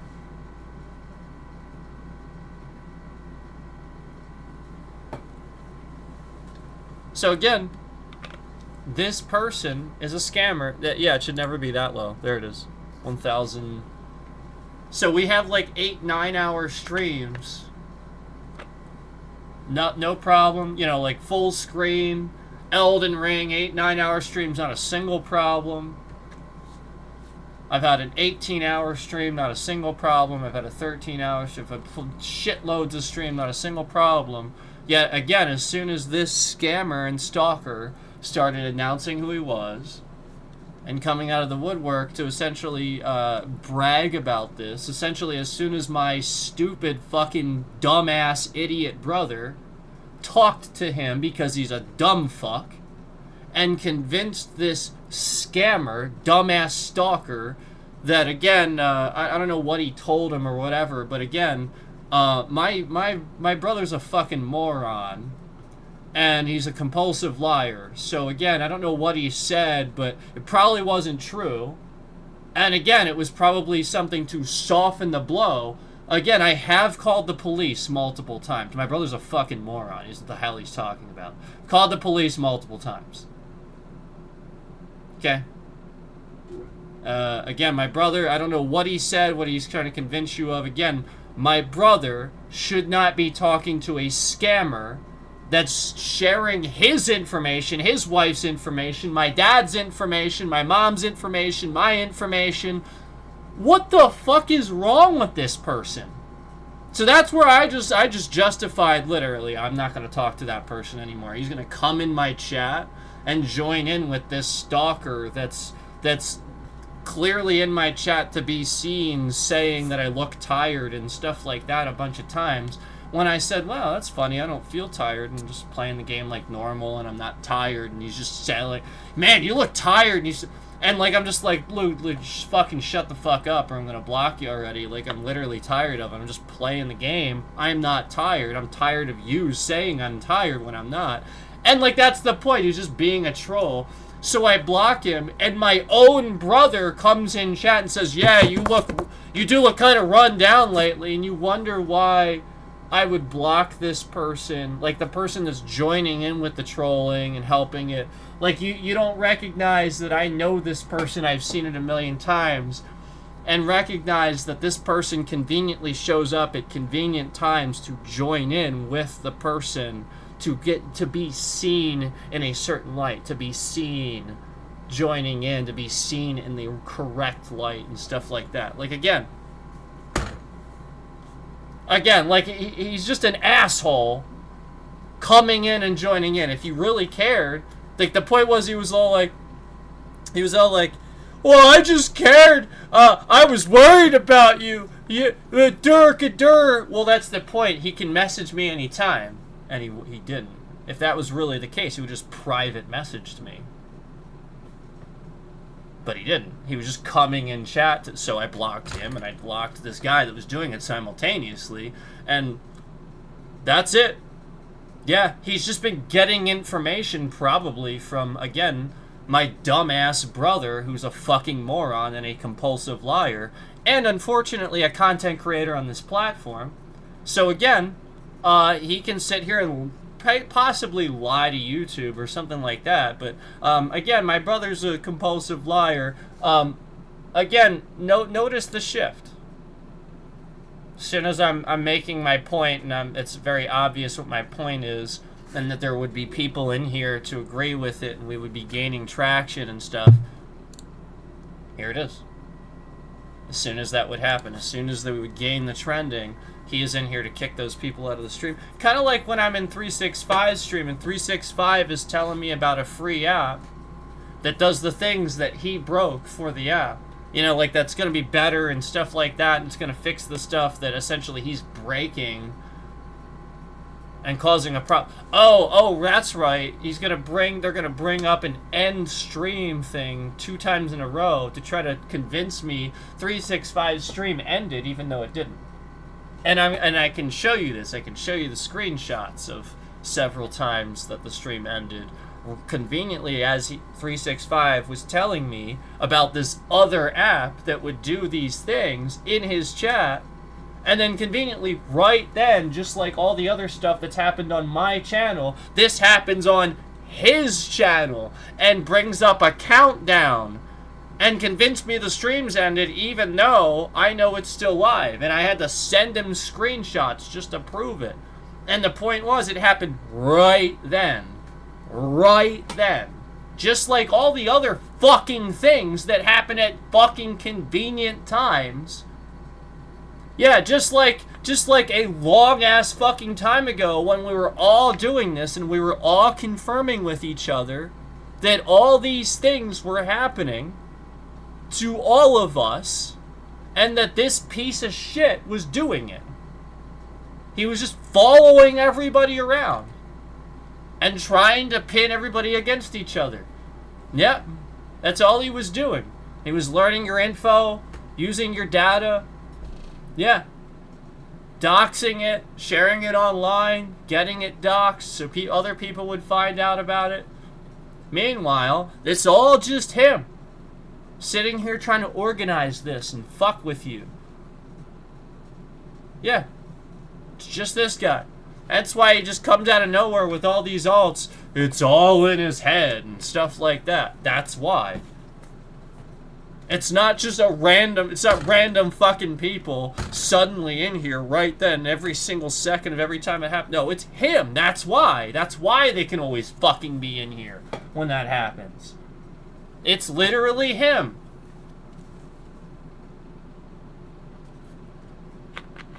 And the reason he's doing this is because, again, we're going to look positive coming off that stream yesterday. He knows we're going to gain traffic, so he's here to make us look negative again. You know, we saved a dog yesterday. He's all upset and bent out of shape about that. Yeah, just like the streams for those go down to 0. And we had 2 concurrents the whole time. 1 and 2 concurrents the whole time. Yet, conveniently, if I would see a 3, it would quick go down to 2. Just like in this stream, how he's capping the concurrence in this stream. It's exactly what he's trying to do in this stream, see? So 2, 2, 2, 2, 2, 2, 2, 2. And then look here, even though all the way at the end, you see, this is the 3 line here. Right here, this is the 3 line right here. See that? And yet it only goes up to 2, yet you can clearly see there are 3 people in here right fucking now. And this is what I mean about them lying. Oh, and then conveniently starts doing this again to shift it around so that way he can kick people out and they wouldn't hear this part of it. Yep, conveniently right then. And this is how I told you how I know he's been doing it and how I know it's been happening. See, 2, 2, 2, 2, 2. Yet you can clearly fucking see right now there are 4 fucking concurrents in here. Yep. Oh yeah, and that 4 goes to a 2 to lie to you. Yep. Oh yeah, imagine that. Fucking bullshit. You're full of shit, YouTube. You're lying. Every single day you lie. YouTube lies every single day. Yep, YouTube lies every single fucking day. Every single day. If you think that your views aren't full of shit and that some stalker or some scammer or some troll isn't affecting your views, you're full of shit. Because again, this scammer is sitting here actively affecting whether or not my concurrents go above 2. You can clearly see the 2 line right here. Okay, that line never fucking goes. Literally, that other one is 2. These here, that's 2. See how it says 2 as I hover over it? That's the fucking point. Yet, we literally have, see, I just saw it. The line should literally be all the way up here. It should be up here at the top line. I just saw 4 people in here. And yet, not a single time. This is how you know, and how you know that they're lying about views, and how you know the views come off at the end. Every single one of those views that isn't being counted on this graph is not being recorded. It will just be removed. So every single time we go above 2 concurrents where it's capped here and you don't see that line moving, it will never count any one of those views. That's why it's happening. And it's every single fucking day. And I'm even sitting here telling them why it's happening. And they're still not doing anything. Well, this is fraud. This is the point. This is why this is a federal investigation. Again, how many people use YouTube? How many people's money and income depends on YouTube, depends on views, depends on concurrence, and they're just fucking lying. You see it right here. Never once does the fucking line go above 2. Never once. The whole fucking stream. Yet you've seen it with your own eyes. You fucking see it. 4 concurrents. You've seen it. You've seen 3. You've seen 4. Well, because they're fucking lying. And it would have been more than that had this piece of shit asshole not been shifting my bitrate around. Kicking people out. Because again, we're in a fucking swipe feed. So it should exponentially grow. Not even multiples. Exponentially. Yet this piece of fucking garbage shifts my bitrate around. And therefore affects that. Affects the trending, affects whether exponentially has trending. And meanwhile, he is actually doing things they could remove him for. He is actively doxing and sharing people's private address, real names, information he stole and stalked with malicious intent, sat there fucking spamming my address in live chats while 1,200 fucking people were watching. 1,200 people saw it. More than that.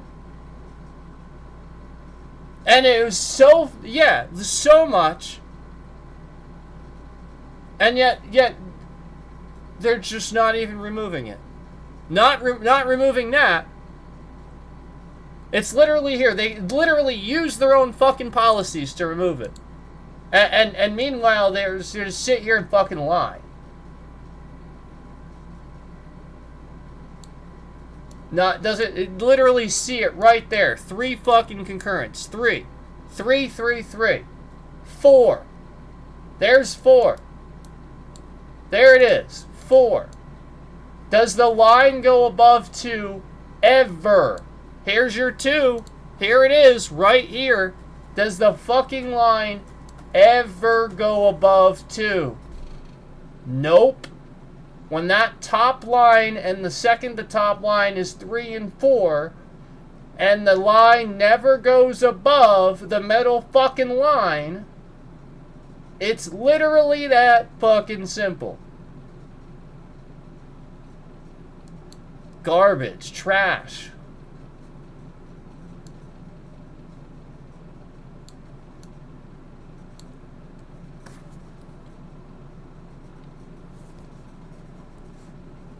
Terrorist attacks.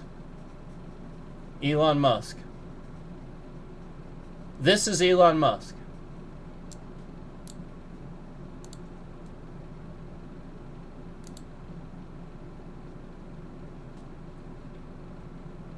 This is happening as a result of Elon Musk.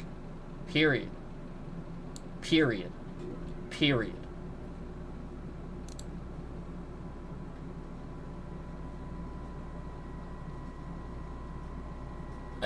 If I sat here and explained why, it would take fucking like 4 hours. This is Elon Musk. I can't fucking tell you simply. This is Elon Musk, though. And I know how ridiculous that sounds, but remember how many fucking times you guys take 6 months to 2 fucking years to arrive at the same goddamn conclusion I'm at. Okay? So, can we skip ahead at this? Can we just start skipping ahead to where you just start recognizing that I can deduce things, analyze things, and recognize, oh yeah, put 2 and 2 together, this guy has a high IQ, he can, yeah, alright. He knows what's going on. I'm not just sitting here fucking saying shit. Okay, so it's literally just happening. And I'm recognizing it. It's that simple, man. How many fucking times does this go above 2 on the graph below here? Never. Yet you've seen with your own eyes 3 and 4 concurrence. Okay, they're lying about concurrence. You don't need anything else other than that, man. I'm just what the fuck else do you need? To prove that they're lying about it. There's your proof. There it is.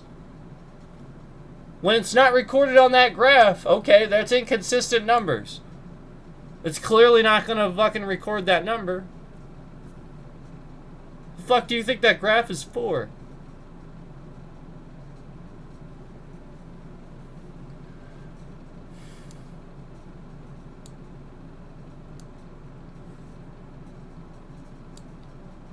$3,000. So again, as I talk here, and this is the point. See how the one concurrent stays constant? So as the bitrate shifts around, and it's super low, you don't ever see those higher concurrents. That's the point. So because he's allowed to do this, because at just any point, he can just make it 1,000 and shift it around. That's the point.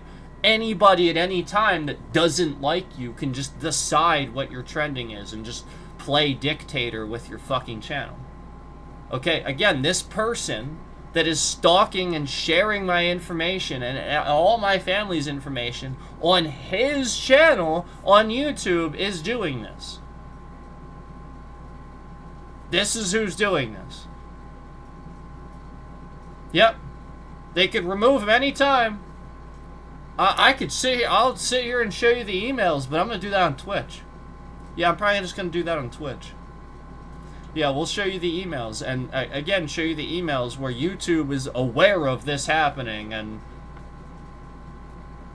they have policies against doxing and all this stuff. And again, this is what happens when my bitrate shifts this low. Again, that concurrent number instantly goes all the way down. It kicks everybody out of the stream. He knows this. That's why he does it. It affects the trending. Otherwise, he wouldn't fucking do it. And then I talk about it. And then I type hacker on it or something like that. Yeah. And so, again, This is where we notice that YouTube sits here and does this and causes problems just because I'm making you aware that somebody is doing this, instead of them doing something about it and going, oh, thanks for making us aware, and showing that they're willing and able to do something about it. All they're doing is showing you durk-a-dur. They're not going to do anything. Durk-a-dur. I send them a shitload of emails, durk-a-dur. Don't worry, we're going to show that.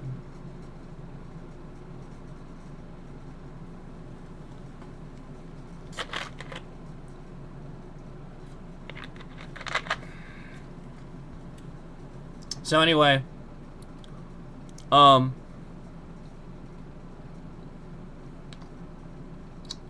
of the reason why he did this is because I shared this in chat, and he doesn't want you to know about this. He doesn't want you to become informed about that. Look at the link. Read the information. Okay, if you're so stupid that you think that your address should be found in a Google search,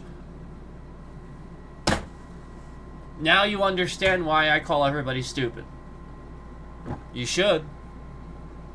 Because this, you should consider this being stupid. You should consider this being stupid with your... Like imagine just putting your driver's license on your fucking Facebook. Just write your address, that's what that's like. That's what that's like. Because the point is, if you know anything about browsing the web, you know anything about data mining, you know anything about any of the modern tech, you know, how these guys are doing this, you pay attention, you know that's all they do. That's it. It's it. You know, the first thing a hacker does is sit here and gather information. How the fuck do you think they're hacking you?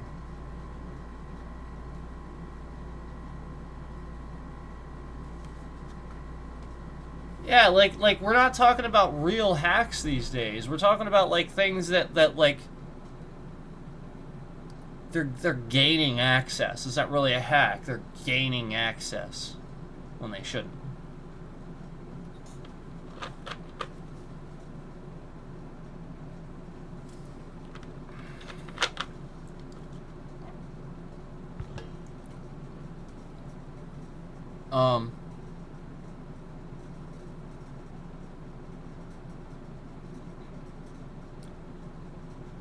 Yeah. Trying to think of anything to add. Yeah, that's pretty much the gist of it. Like, again,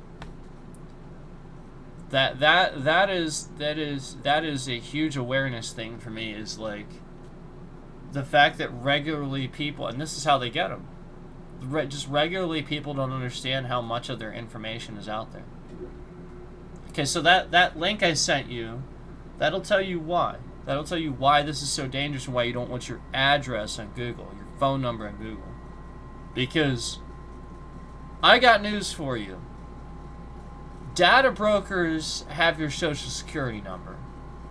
That's why you don't want your fucking address on Google. And not only that, did you put your address there? I guarantee you like 90% of you didn't put your own address in Google. There it is. As soon as I say something about your address on being Google and I talk about Google, there's the bit rate dropping to such an astronomically low number that of course that would kick anybody out of the stream that was in here. Of course. 1,000?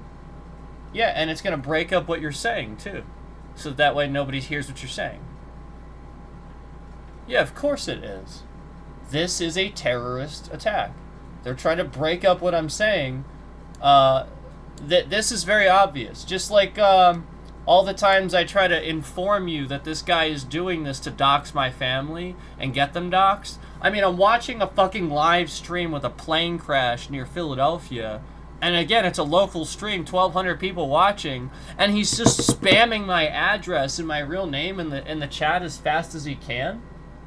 No, this is malicious intent. This is to get people to see my information. Why the fuck else do you think he's doing that?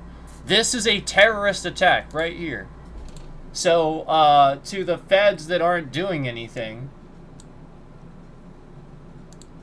to Trump's administration, to anybody that's not doing anything about this, is a terrorist attack. It's happening as I'm informing the public about why your information shouldn't be on Google and shouldn't be found on Google, and why your address shouldn't be found in Google. Yet conveniently, now this is happening because he's shifting the rate around, conveniently as I give you the important information. So again, just all you got to do is refer to that link where, you know, it's just informing you about the fact that your social security number and all that information is being stored by Google. Being stored by LinkedIn, being stored by Microsoft, being stored by every company out there to just simply confirm your identity. So when it's used for that, these scammers use it for the same fucking thing. It's that simple. And Google's silencing it. Google doesn't like, YouTube's silencing it and stuff like that because YouTube doesn't want to own up to the fact that they sit here and use trackers on all their ads. With every ad, you're going to get a certain amount of trackers if you watch that ad.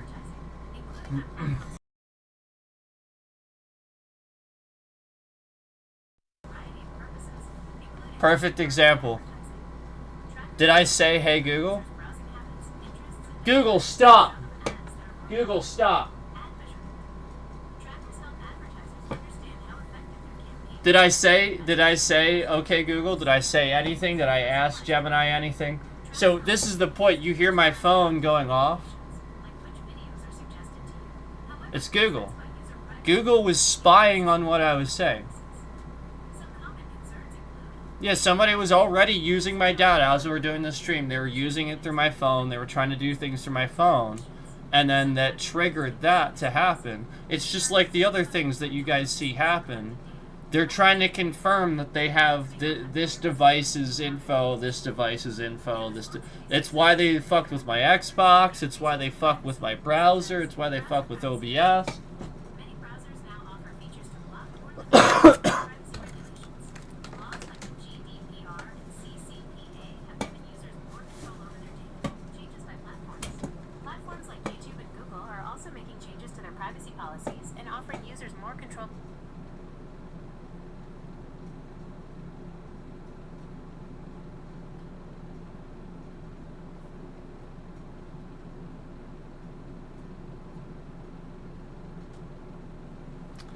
I may have said okay Google.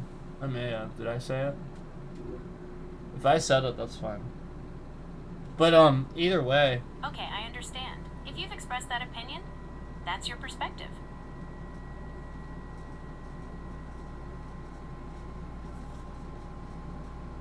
Why is it? I didn't hit the mic button. Did you hear it answer me just now? At no point did I hit the mic button.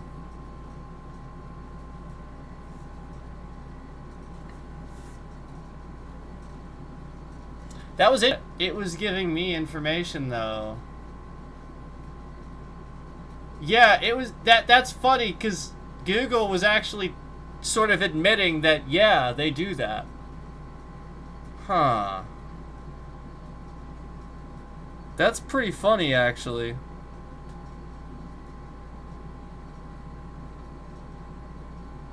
And it asked it through Gemini too. That's crazy. Like, why would that even happen? Yeah, I don't know, man. Like that was weird.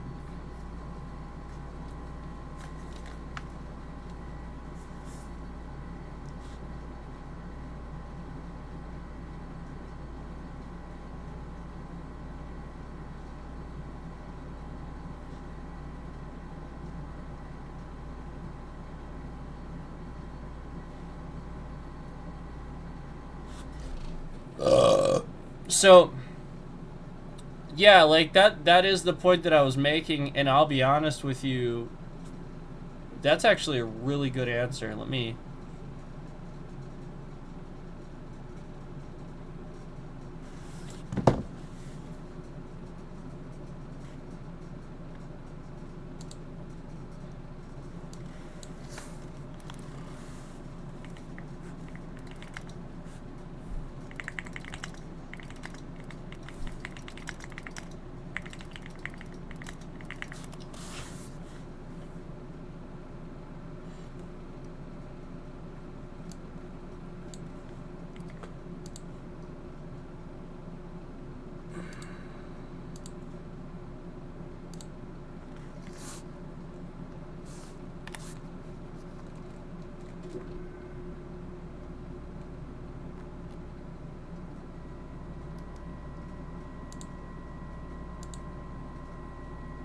Yes, YouTube, like many online platforms, uses trackers to identify you and collect information about your activity. This is primarily done to personalize your experience. This includes recommending videos you might like based on your viewing history. It also allows for the customization of your YouTube homepage. Deliver targeted advertising.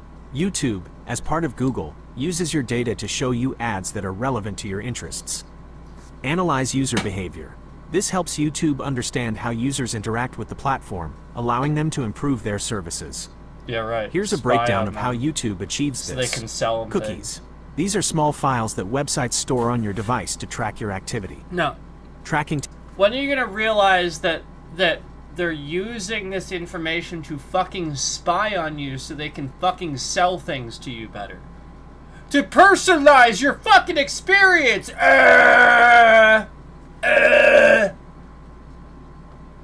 They're jerking you off. Technologies. YouTube and Google use various other technologies to collect data, such as your IP address, device information, and browsing activity. Google account integration. If you're logged into your Google account, I mean, that's it. That's it. Right there. That's all they need. There's the fucking answer right there. I literally just gave you the fucking answer right there. Google collects your IP address. Jesus Christ, man, that's it.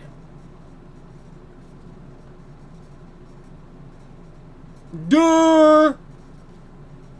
Durk-a-durr. YouTube can link your viewing activity to your Wonder other why Google services, longer providing a streams more are a comprehensive problem. profile of your interests. It's important to note that you have some control over how YouTube tracks your activity. You can manage your YouTube watch history, adjust your Google account privacy settings, control your browser's cookie settings. By understanding how YouTube tracks your activity, you can make informed decisions about your privacy. Except until they randomly do an update that refreshes all these mistakenly, and then you go X amount of time not knowing that it's updated, and they've changed your fucking settings to default or whatever it is. Like, this is the point. They just fucking lie about this. Oh, it's important to, like, that extra bit is added by their goddamn lawyers to cover their asses. No, it's full fucking shit. All they gotta do is sit there and update something or unupdate something, and this is what they've been doing to my entire fucking channel, to sit here and lie to you. Duh! Oh, duh! That happened because of an update. Duh! Needs an update. Duh! We can lie and just pretend like these mistakes happen and shit and just steal people's information and fuck with people and attack them and shit like that. As long as at the end of the day we go, oh, it was an update. Oh, it needed an update. It was our fault. It wasn't our fault. It's software needed an update. Duh! That's a fucking problem, man. That's a problem. If your excuse is always, it needed an update, why? Doesn't anybody ever fucking go, why? Or they just go, duh! Let me go through the motions. Duh! Oh, needs an update. Duh! I'm a sheeple. Fuck, man. 1,000. There it is. See, look. As soon as I paint the picture, and it's a very obvious, heated, passionate, emotional picture, 1,000, and you notice how the concurrents match it. People are kicked out of the stream, and our trending goes to nothing. Because again, this person sits here and shifts the rate around to nothing the very second we make a point. So the very second we make a point, again, they shift it to next to nothing. So that way these concurrents are kicked out. And you see, they come back, they try to come back, but then they're kicked out again. Because again, this person is doing that. And then they just did that. Again, this is the point. Is all they're doing is sending that for the constant disconnect. It's too low. YouTube enables this. And then you see the trending as soon as it goes back up. See how it went back up, and then conveniently the concurrents match it. The second that it goes back up, the concurrents match it. See how everybody's able to come join back in the stream and basically proving my fucking point.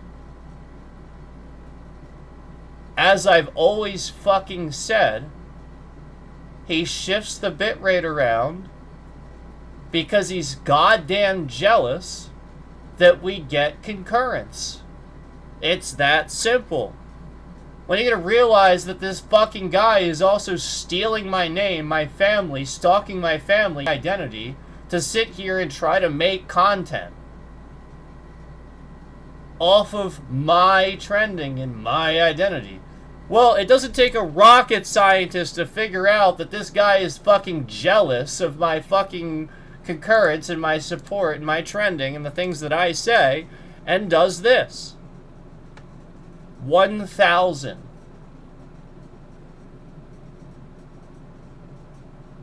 Yep, 1,000. Yep, and now they're intentionally sending a shitload of concurrence in here to counter what I just said, so that it makes it opposite of what I just said. This flows right in line with everything I've said YouTube has been doing, where they send like the exact, like they send that much more just to try to make a liar out of you. The very second that I do it, they literally just sit here and lie. Let me point something out to you.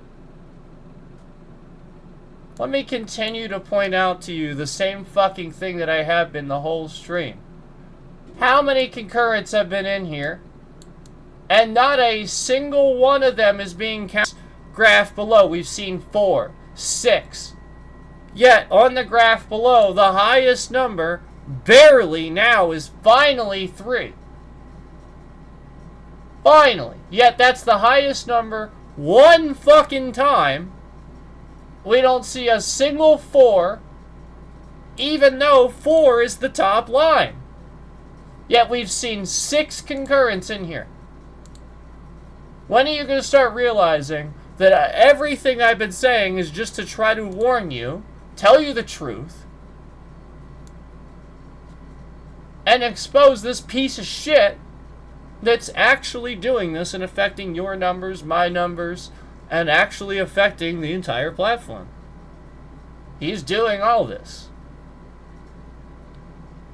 It's just him. Because he has so many fucking cookies and trackers and all this shit all over his shit. He gets his shit all fucked up and then sits in here, watches the stream, does all kinds of stuff with all these trackers, all these cookies. He probably has like over 100,000 fucking trackers and shit all over his shit. And then he just sits in my goddamn stream.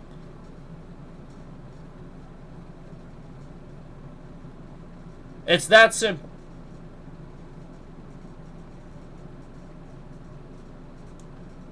Like the fact that YouTube does this too and enables this behavior by causing this problem with their own fucking trackers just because they want to fucking sell shit to you. That's how criminal this is. That's how disgusting it is.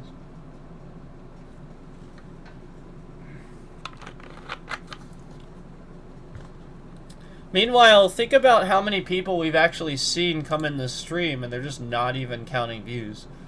Has this view count even moved, like, at all?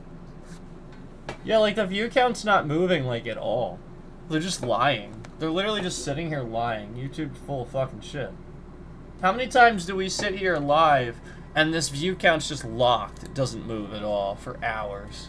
We see all these concurrent in and out, the view count's just locked. Doesn't move for hours. That happens a lot. Happens a lot. Just like we see where we've seen 6 concurrents, 4 concurrents, yet conveniently not a single time does this graph reach that top line, that 4 concurrent. The highest it reaches is 3, barely. And that's barely. And how many times have we seen 3 people, 4 people, 6 people? Yeah, and all around us talking about this, they're shifting this around and doing this.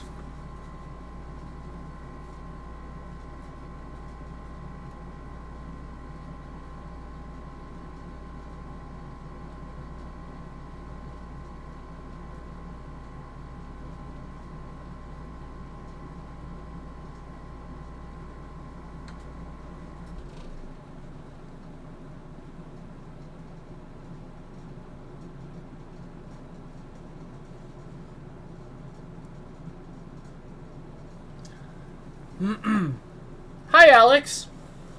This is Jane, stepping in for Jill. I understand your frustration regarding live stream viewer caps. I understand updates and lag. We can assure blah blah blah is intentionally not being restricted, yet you clearly see that. We assure you it's intentionally not being restricted, yet you can clearly see that. You can clearly see this line at 4. You know we had 6 fucking concurrents, we had 4 concurrents, we had 3. Yet this line never reaches anything above fucking 3, ever. And this was only after we said something several times. We was at 4 several times. It was at 3 many times. Most of the time it's been at 3.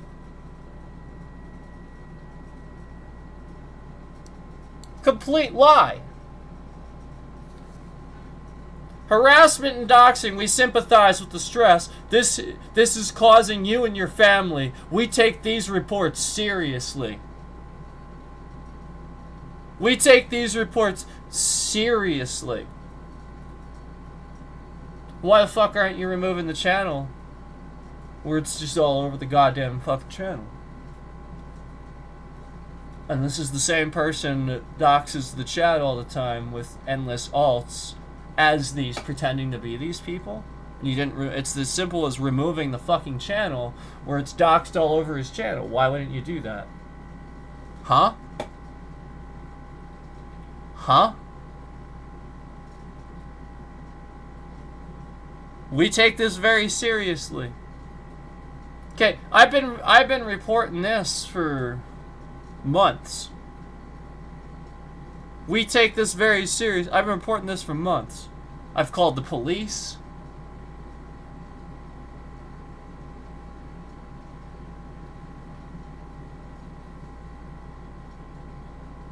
Then proceeds to follow up with, I understand this isn't the outcome you were hoping for. Proceeds to follow up with, knowing that that's not the outcome I was hoping for. Actually proceeds to follow up with, knowing that's not the outcome I was hoping for. Wow! Wow! Wow, wow, wow! Just, wow, what a complete, obviously huge waste of my fucking time. Yeah, like, this is just blatantly complete huge waste of my time, not taking it seriously, submitting it to the legal team for the legal team to never do anything. I'll just keep reporting getting enough people that too many people at YouTube see this to know that the legal team is the team that needs to be fired and is the one doing this, enabling this. The legal team is the problem. They're the ones watching this, not doing anything. They're literally just watching this. They're the ones that when I sit here and I complain about this, you see these concurrents skyrocket to like 20 and then instantly they go back down to like 8 or 9 or something. Like they hide it really quick. That's them. That's all that's happening there. Yeah. Because they have provisions that when they come in the stream, so that's the point. They're all coming in at the same time to sit here and watch me talk about it. Meanwhile, they have policies on it. Seeing me talk about it, knowing it's happening. Meanwhile, they just sit here and this is YouTube's legal team. This must be why I've been contacted by several lawyers already. Yeah, this must be why. This must be why I was contacted by several lawyers. I was contacted by a fraud agency that specifically investigates fraud on top levels. Not even just a federal agency. I was contacted by a separate agency that investigates fraud. I should call them back. Yeah, this is ridiculous. When are you going to realize YouTube has recognized that they are doing it and continues doing it? When are you going to recognize people that work at YouTube until you follow up with your boss and tell your boss that you want an answer now or you're going to go public with this? Like until you start doing something and you put your foot down and you recognize that this affects you too, your information too, and you realize that they're doing this to people, until you do that, nothing's going to happen. All that your boss is going to do is pressure his boss to do something, and he's not going to do anything because he knows what's going on with the legal team. He knows. He's doing it. Yep. It's whoever is in charge of that legal team that's doing it. That's it. You know, it's like when I worked for a company and there's all this shit going on. You know, like all these people were just not working. They were just disappearing all the time, going to the bathroom. These hours being lost.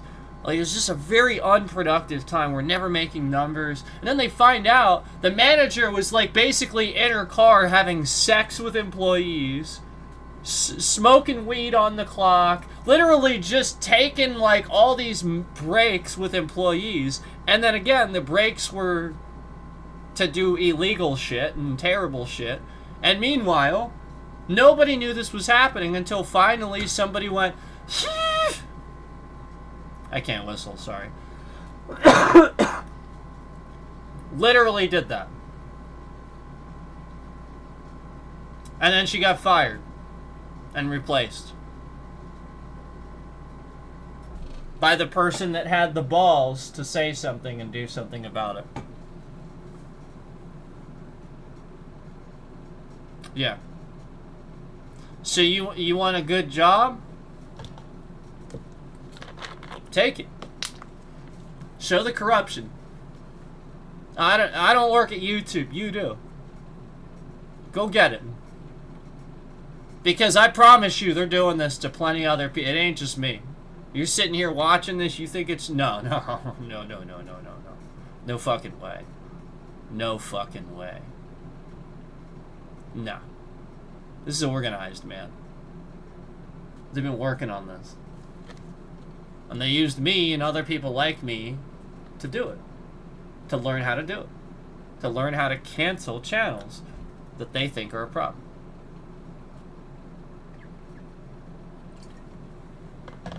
And slowly but surely they just go away.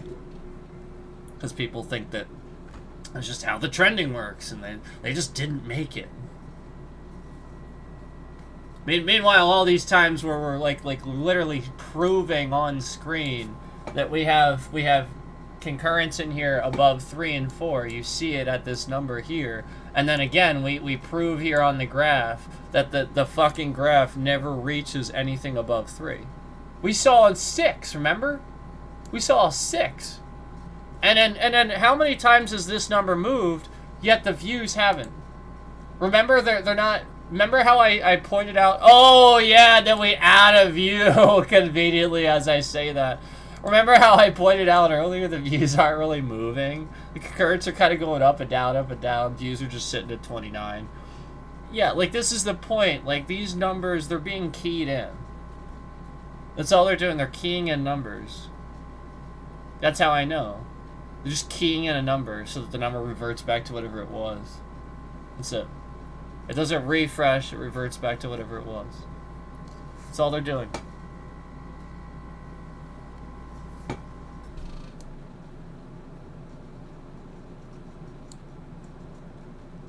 And they love this too because they're confirming like holy shit, this guy can reverse engineer this stuff that good. But like that's not the fucking point. Like just do something about it.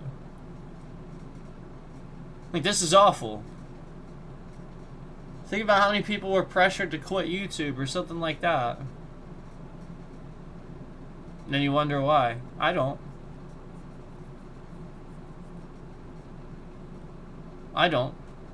Yeah, I've seen the countless channels doing things with ideas that I had. And they have more subscribers than me in a fuckload less time. And it was an idea I was doing.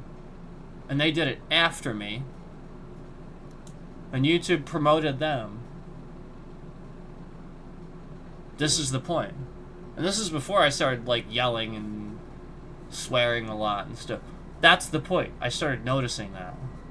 So I just started talking about it. And that's when they started fucking doing that. The bit rate. It's just like, it's plain as day, man. Like... They're intentionally investing in the people that just sit here and buy subs and bot packages and lie about it. This is what I'm telling you. Like, those people went through the motions and fucking bought like some sort of sub package, or bought like invested somehow, like bought stock in ABC Anchor. Like this is the point. Like YouTube and Google or something like that. They know this person is invested somehow, and so like that's the point. Like, that's so messed up.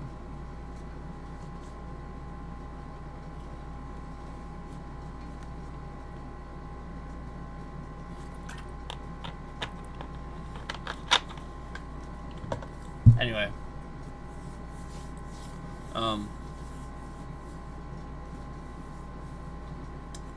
yeah, if you don't get by now why it's dangerous, like that's the point. Is be smarter with like cybersecurity knowledge and stuff like that, because that's all I'm saying is like, you know, like everybody's information is out there on databases stored by like all these brokers and stuff, and a broker, that's what I mean by that. Like a scammer could be a broker. This is what's bad. These scammers are like paying like legitimate, like paying for like legitimate credentials and stuff like that, and then getting like the trackers and getting the ability to post ads and use your data and stuff because they're legitimate businesses, except at the same time they're not. At the same time, at the end of the day, they're using it. And then you see what happens. As soon as I said that.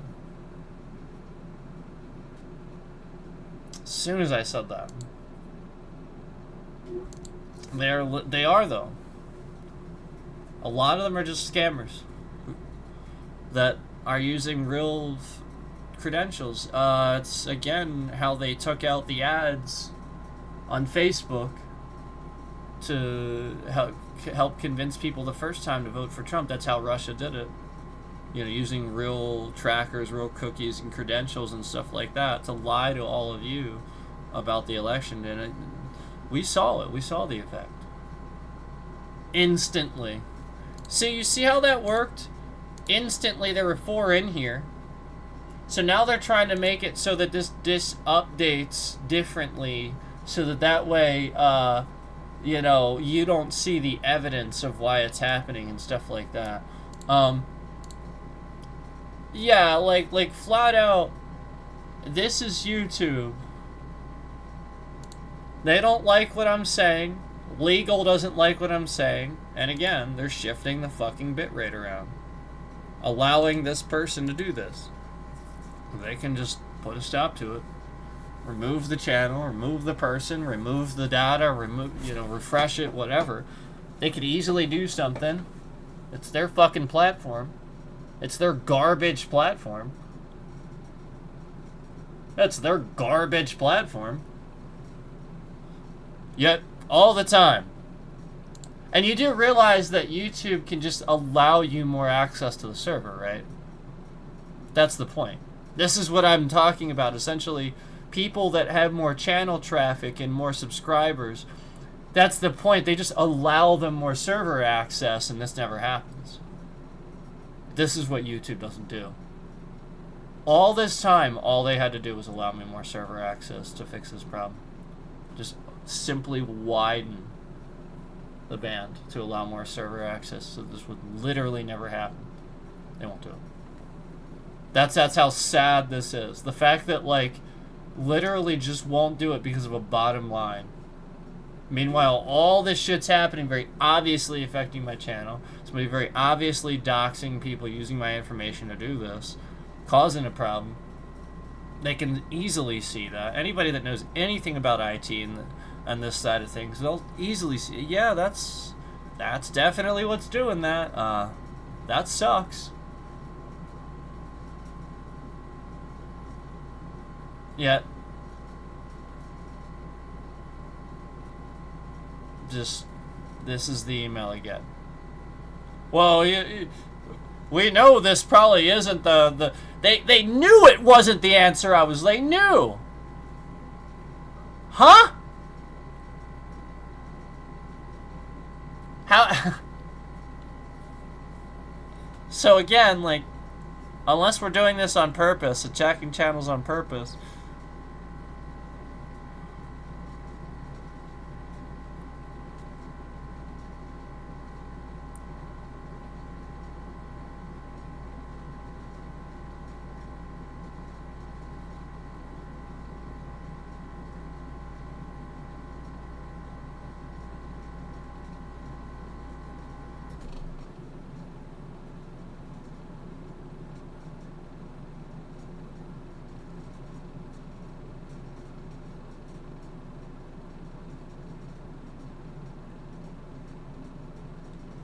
I think they do. I think it's regular practice. I think they have live stream viewer caps. I think it's regular practice, and I think they lie to people. I think people just know this at the company. They lie about it. That's what I think. Okay, all right. Here, for example, when I worked at a certain fast food place, we'll just say it like that, when you would order your nuggets or your whatever, you would get a certain amount of sauces, right? Everybody knows, you know, people want to ask for more sauces and stuff like that. People hate being charged for shit. We had a certain amount that we were allowed to give if somebody asked, but we couldn't tell them this. We were never allowed to actually say that. I had a problem with this. Because it's lying. It's lying. I don't like lying. I just told people. I didn't give a fuck. If a manager wants to fire me for being honest with employees, bye. Bye. There's better jobs. Bye. You want to fire me for being honest with customers and employees? Fuck you. So again, I was being told to lie and being told I couldn't, everybody will ask for it and we'll lose so many sauces. I get this. I do. But why lie?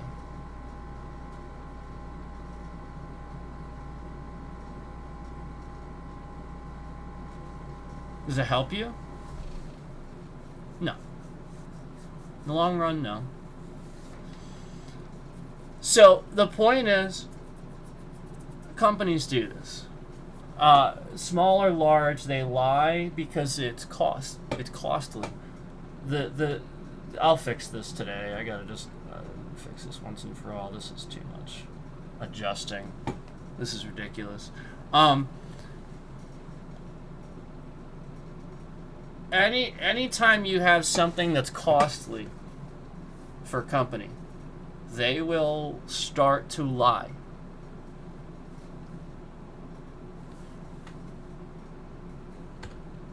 Anytime you have something that's costly with a company, they will start to lie. They will fucking lie to you. Lie. Why the fuck do you think the soda machine, for example, the soda machine spits out a certain amount of ice, right? At a fast food place, you want a certain amount of ice in your soda, right? So the fast food machine spits out a certain amount that it's supposed to for the quality of that soda. You don't want any more than that because people will start complaining your soda's too watered down, right? So that's a quality standard. So now they'll do something about that, because if two employees are putting too much in, not only is that diluting the quality, but you're also spending more money on ice. So now suddenly they'll do something about that because it's costly in the other way. And that does impact the customer. But suddenly when it impacts the customer in a way that, you know, like would just be an irritation or something like that, suddenly we don't care. We don't care anymore. Just lie to them, tell them they can't ask for more. So basically the point is,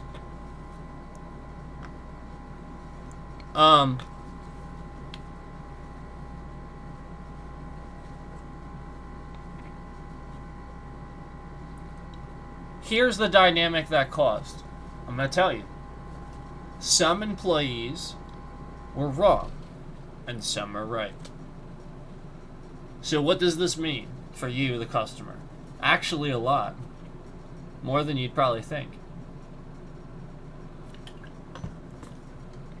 Now, I realize this is just like a sauce analogy, but that's the point. I'm trying to create like a harmless analogy. I don't want to create like a harmful one. With the sauce analogy, it affects, greatly affects the employees and the customers both. The reason for this is because you will have some employees that accidentally charge.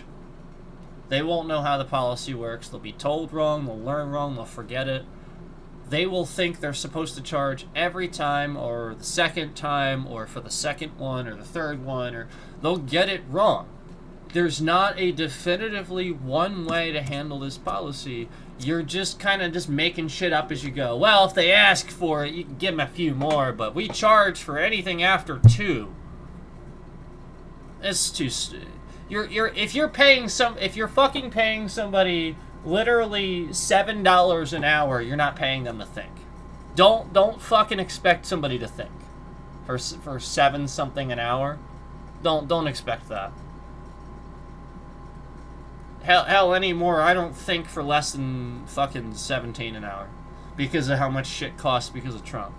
So I'll be honest with you, like this is where my stance is like, again, you'll have employees that do it wrong, that don't know what the fuck is happening, that have no clue. And so like maybe there's a policy going on with this or something going on with this. They're just fucking telling me wrong. They're emailing me. They're telling me they don't fucking know. And all they're doing, meanwhile, all they're doing is simple answer, submit to legal. Simple answer, submit to legal. Simple answer, submit to legal. Because they don't fucking know. Meanwhile, in every stream, I'm sitting here proving that we've had concurrence up past 4 and 6, right here, and yet not a single fucking time have we seen this graph anything above fucking 3, and again, they're just sitting here adding a couple of 3 concurrents here and there, just to fucking try to clean up their act and try to fix it. That's them. They're doing that. Otherwise, that wouldn't have happened. If I had just said nothing, it would have just sat at 2, like it has been. This is why if you guys are watching the stream, and I'm like, 2 concurrents, just like it has been. Oh, right, 2 fucking concurrents. Oh, I saw it at 3, and it jumped back down to 2. Imagine that. 2 concurrents, capped concurrents. Several weeks, that's all this fucker has been doing. Ever since I've been reporting non-stop to YouTube, all this stalker has been doing is causing a problem for my concurrence and my bitrate and my individual devices that I'm streaming with. All around reporting it to YouTube. When the fuck are you gonna realize this guy contracts for YouTube? Yep, he literally has abilities to access something with YouTube. He is using data through YouTube server somehow. He is interrupting this data stream somehow, flooding the ports, causing an issue through the data stream, using my data that, again, my data, my family's data, that, again, Google has plastered all over their fucking site, and YouTube has plastered all over this asshole's YouTube page, because, again, they're not removing it. They sit here and say they have fucking policies for this. Meanwhile, I can sit here and just type in his goddamn fucking page and find it like it's that. This idiot. Let me tell you something. This fucking moron. Look. This is how stupid the people. This is how fucking dumb they are. Ready? Hold on.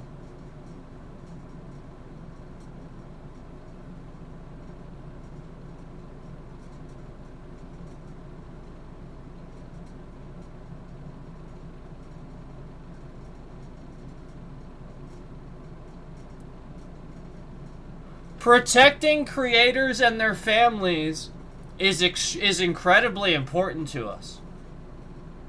This is a statement a YouTube employee made in an email.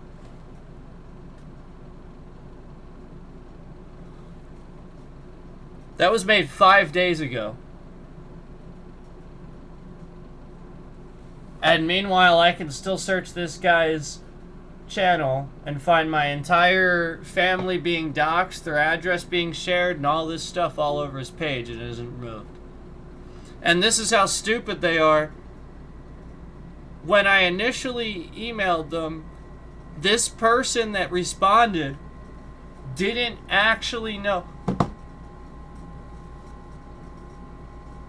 I gave them the name of my channel, and they were so dumb. They were like, that's not a channel. I can't find that. It didn't come up with anything when I typed it in. They're literally this fucking stupid.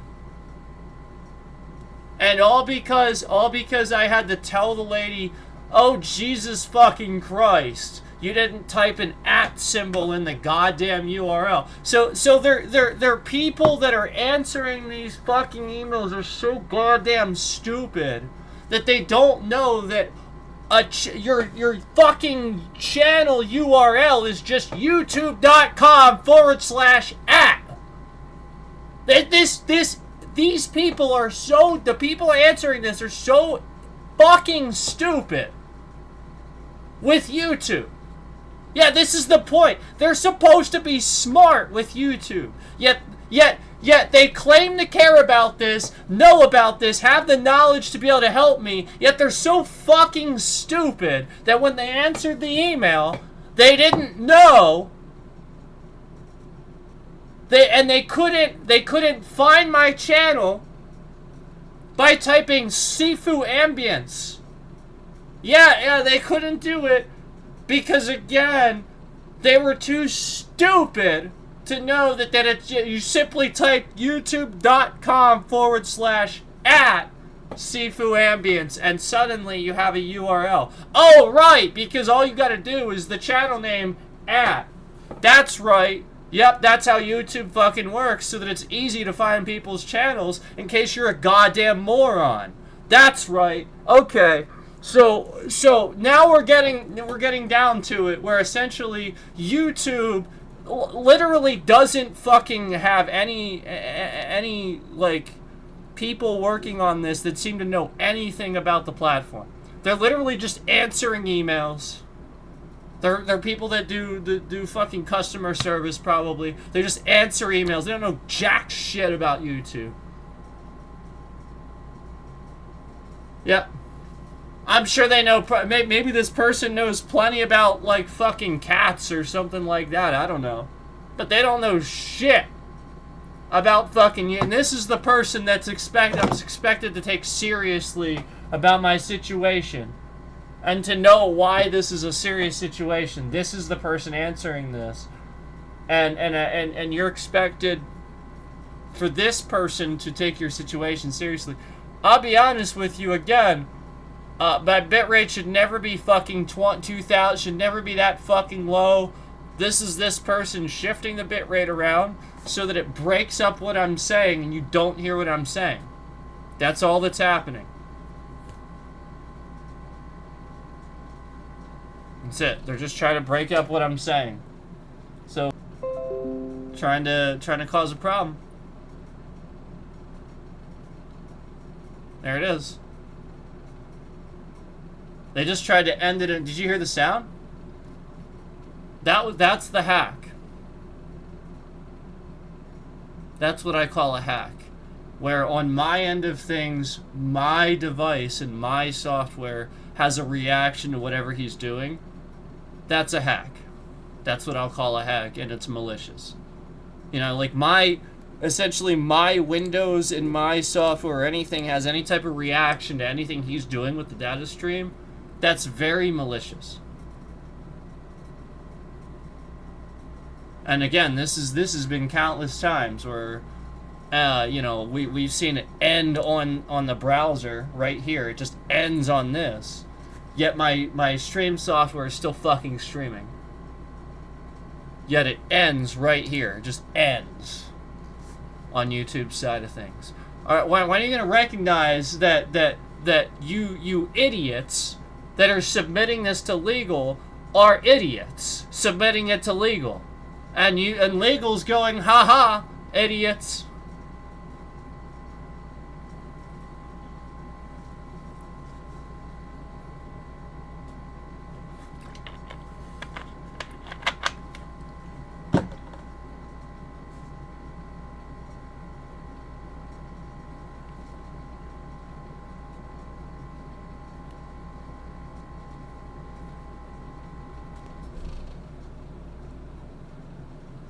So, again,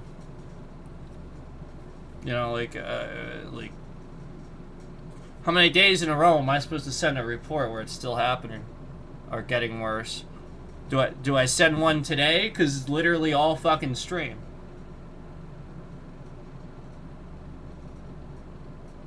I mean, I'm literally sitting here doing nothing. I'm streaming with a goddamn camera. My PC's not even fucking doing anything. Yeah, there's no internet, like, there's nothing's being used, like you're sitting here acting like, should I fucking share the screenshots of my internet speed test again to sit here and fucking prove it's fast enough? How many fucking times do I have to do that shit? Yeah, the point is, this guy wants me to accidentally share my IP address. That's what he wants. He wants me to sit here and do the speed test enough times that I accidentally share my IP address. That's what he wants. That's all he's trying to do. He's trying to get me to accidentally share. That's all he's trying to do. Hence why he's doxing me. Hence why he's sharing the information he already has. He looked that up. He found it all. He did. He spent time trying to do it too, trying to get it. Hence why he found that information about my stupid ass brother. Enough to know that if he was in my chat saying certain things, my stupid ass brother would come in and join in because he's a moron. That's it. It was literally just recognizing that people are easy to manipulate. Certain people. Now you do this person's going to join in because he's a fucking bully. That's what he does. He sees that happening and goes, haha. Yeah, I mean, like, that's it. It's literally that simple. Like, any reasonable person would be like, well, yeah, if he actually cared about him, he'd be private messaging him. You doing okay? Or something like that. You wouldn't just be in his chat to be seen doing it. Clearly. Fucking jackass.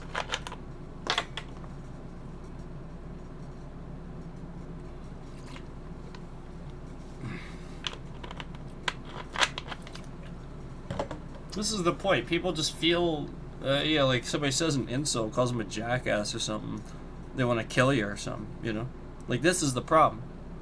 This is the problem. Like, people just can't handle insults.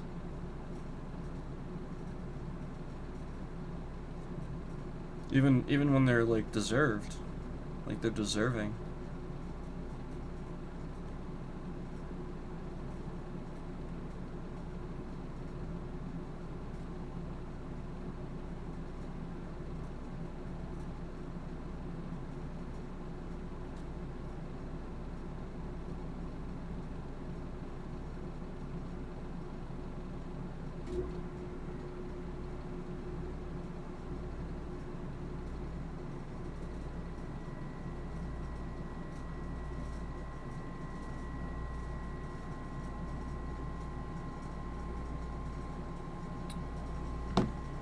Yeah, literally YouTube just endlessly submits this to the legal team who does nothing. So let's look up YouTube's legal team. Hold on.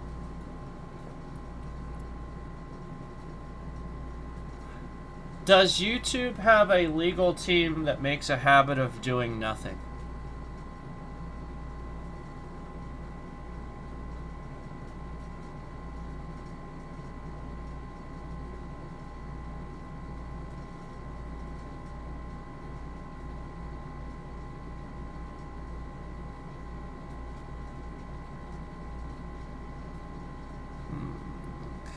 Let's see.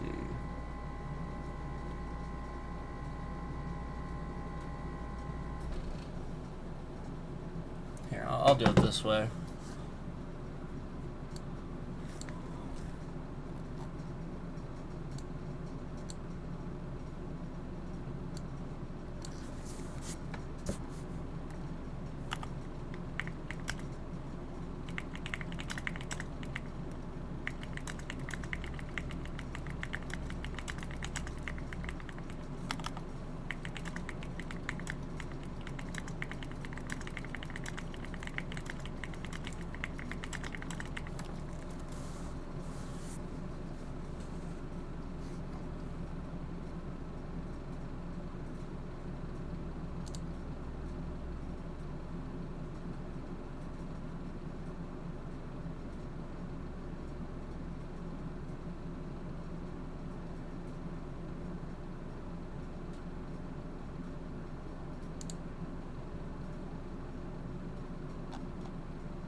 Experiencing doxing is incredibly distressing, and it's understandable to feel frustrated if you feel like platforms aren't taking sufficient action.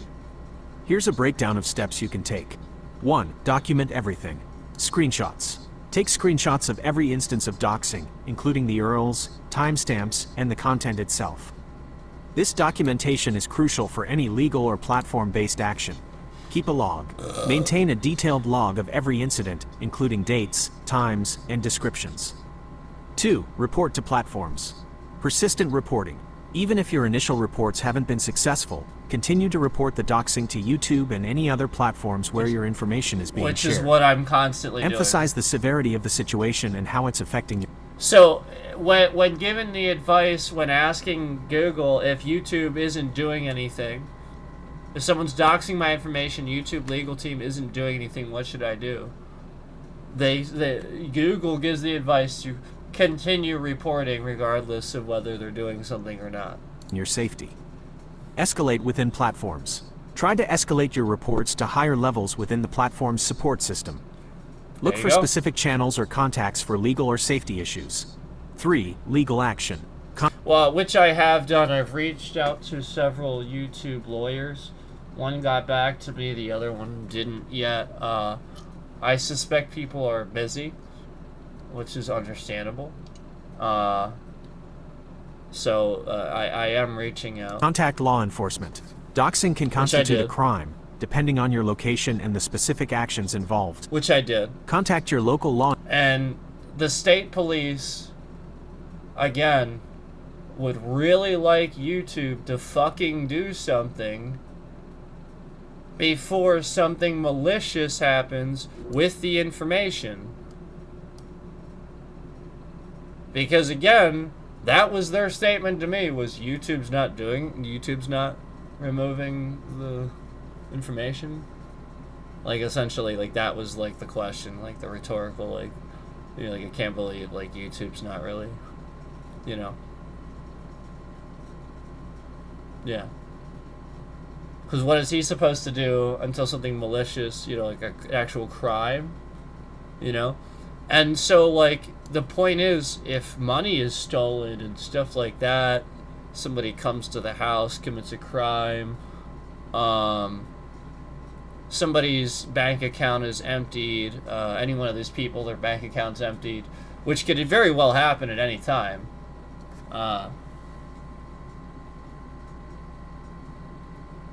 Obviously, this is the crime, and then of course, you know, obviously the police don't want that to happen initially. So the point is that they want the platform that should do something about it to fucking do something about it.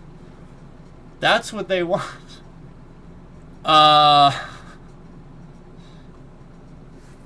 What do I fucking drive to the police station and stream a police officer saying this is what they want? Are you fucking stupid? Like YouTube is dumb as shit. YouTube is stupid. Yeah, no, but like that's the point. Like, they don't need to make an official statement on that. Yeah, of course they're not gonna like it. Are you kidding me? And if this was, that's what we should do. Yep, I'm gonna show you this. No, because police officers were being doxxed on this fucking platform, and YouTube did something the next goddamn day. Yep, police officers from like Minnesota or something like that were being doxxed on YouTube, and the YouTube legal team did something the next fucking day. Because police officers' information was being doxxed. Yeah, because it was police officers' information being doxxed. The police somehow made YouTube do something the next fucking day. So we're going to start realizing police can affect what YouTube does.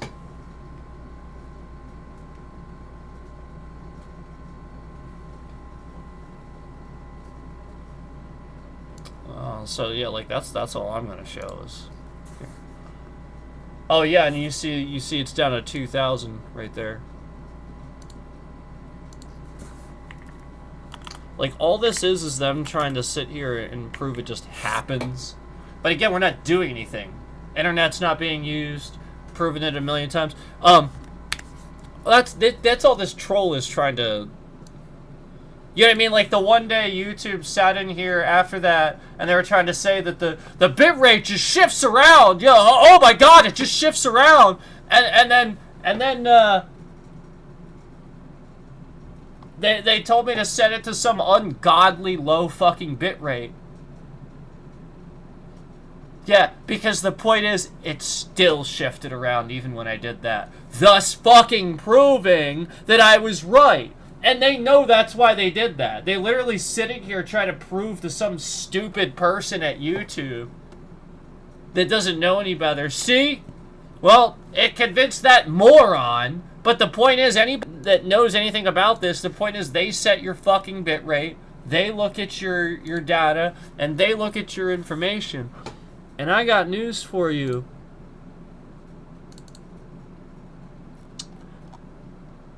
An upload of 20 and a download of over 700 fucking MIPS ain't nothing to shrug at, man. It easily handle that. Anytime. Fucking upload of 20. It was completely, you didn't even need that much. You're sitting here just fucking full of shit, YouTube. Most people are lucky to have fucking 5. Yep, there it goes again. Yep. So, like, again, this is a redundant thing they're just gonna keep doing throughout the course of the stream as I talk about this. And again, it's the stalker. It's just this.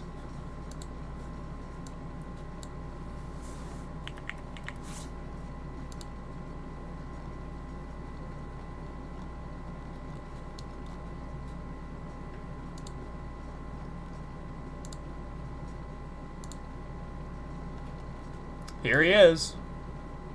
Right here. They haven't removed it.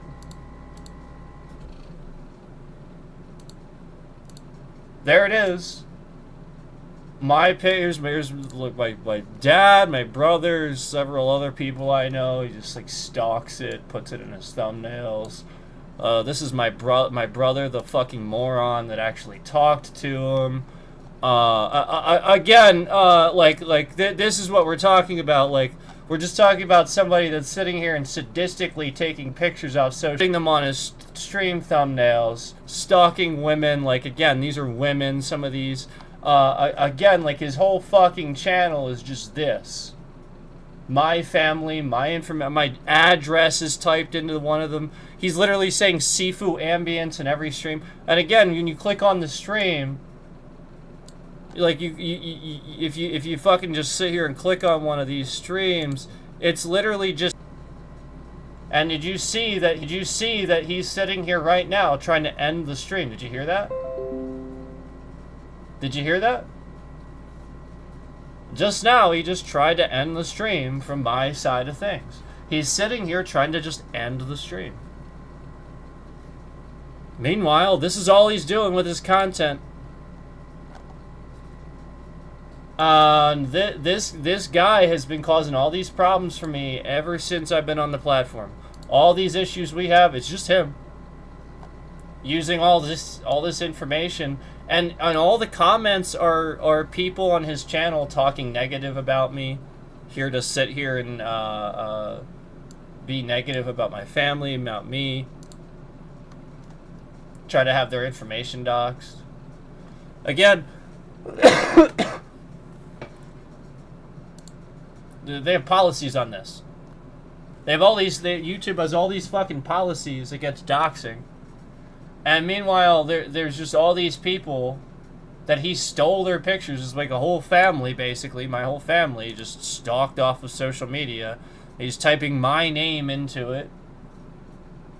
And meanwhile, he's sitting here talking about like a rage, a rant. Meanwhile, he shifted the bitrate around to cause the stream to break up. So therefore, I would have some sort of reaction or something like that, where I'm essentially talking about the fact that YouTube enables this behavior, lets people shift the bitrate around, uses trackers, your information's out there, and essentially he can sit there and actually cause this. So therefore, he shifts the bitrate around, ends the stream abruptly or whatever, and thus just has a stream to sit here and watch, and then he puts my entire family over, he types their names into it. It's sort of an embarrassment thing. It's very obvious.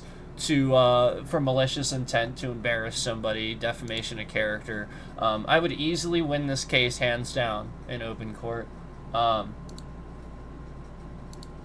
And you know, you see this where constantly the bit rate just shifting around.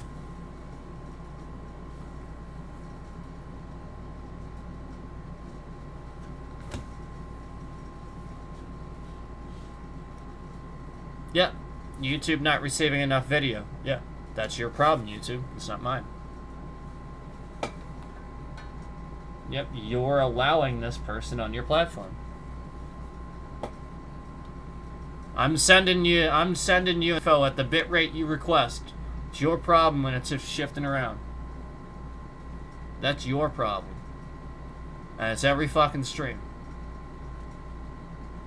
And again, you can clearly see they lie about concurrence. Like the person responding to my emails assuring me that my concurrents aren't capped, yet flat out they are. There's your 4.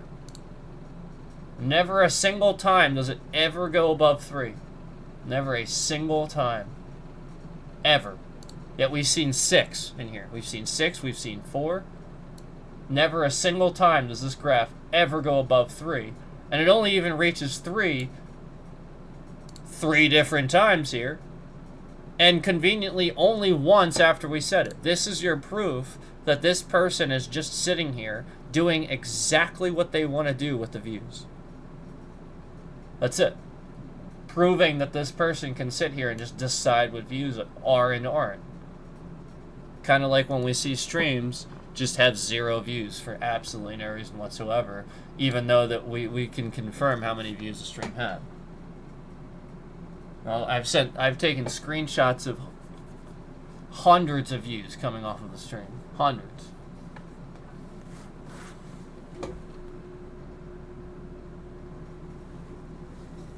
And this is why. Because they're just capping it.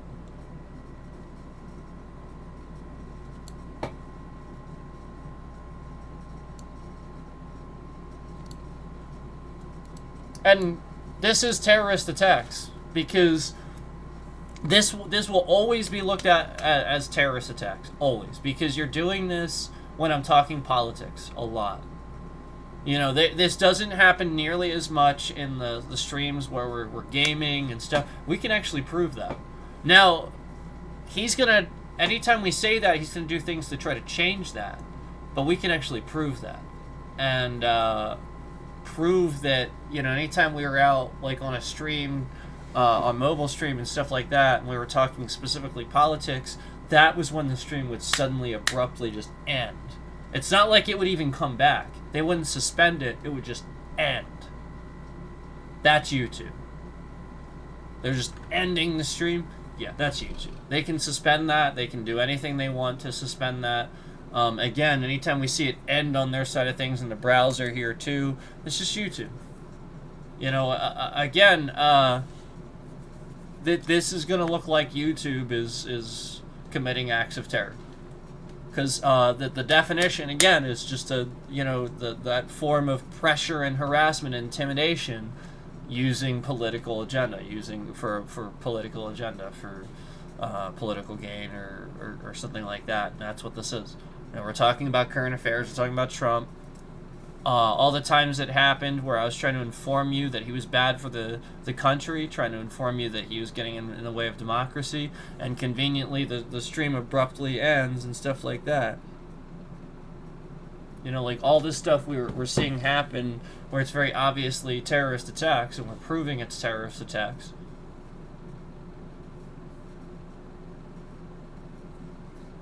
And we're proving that. It's Elon Musk. I told you guys, the beginning of the stream, again, it's going to take me like 4 fucking hours to explain why it's Elon Musk. I'm not going to sit here and do that. I already sat here for, like an hour and a half explaining this and getting you guys to come to the same conclusion, realize where we are in this. I mean, as basic as seeing fucking 3 or 4 or 6 and not seeing it down here. Okay? Yep, there's your fucking 6 and 5. There it is. It's that basic. That's as basic as Elon Musk randomly just coming up with a receipt, typing up a receipt. Darka, darka, dar. You know, it's not, he was there for all this through the Democrats and stuff like that and following it and doing this all along. No, he's gonna come in now and just tear it apart and just make up a fucking receipt. Duh! Faking gay. That's all I'm gonna say about that. Faking gay. Ray said it. Jesus.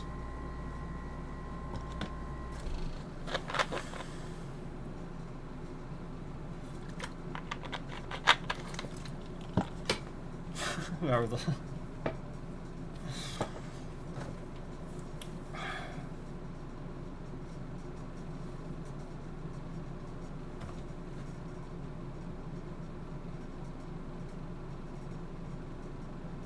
Oh yeah, now for the first time at a timestamp of now 12:30. See how it's at the timestamp like after 12:30? Like that's the point. Like this whole time we're proving 666, and then finally at the end, right as I'm saying that, they finally push it. Get it? That's at the 12:30 mark. There's nothing back here. There's nothing. No.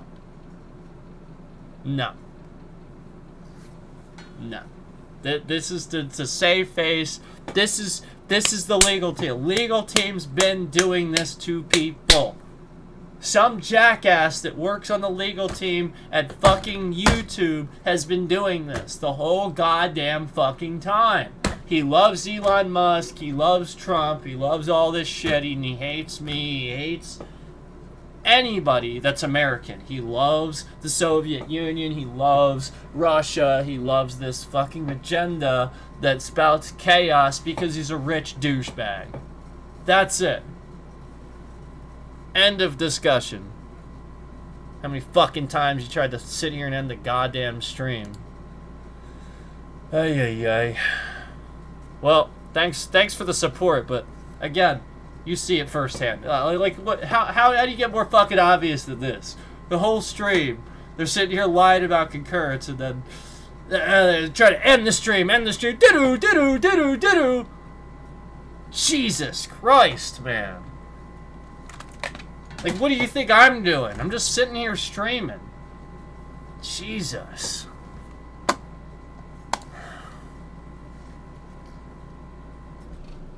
That's it. Nothing else to say.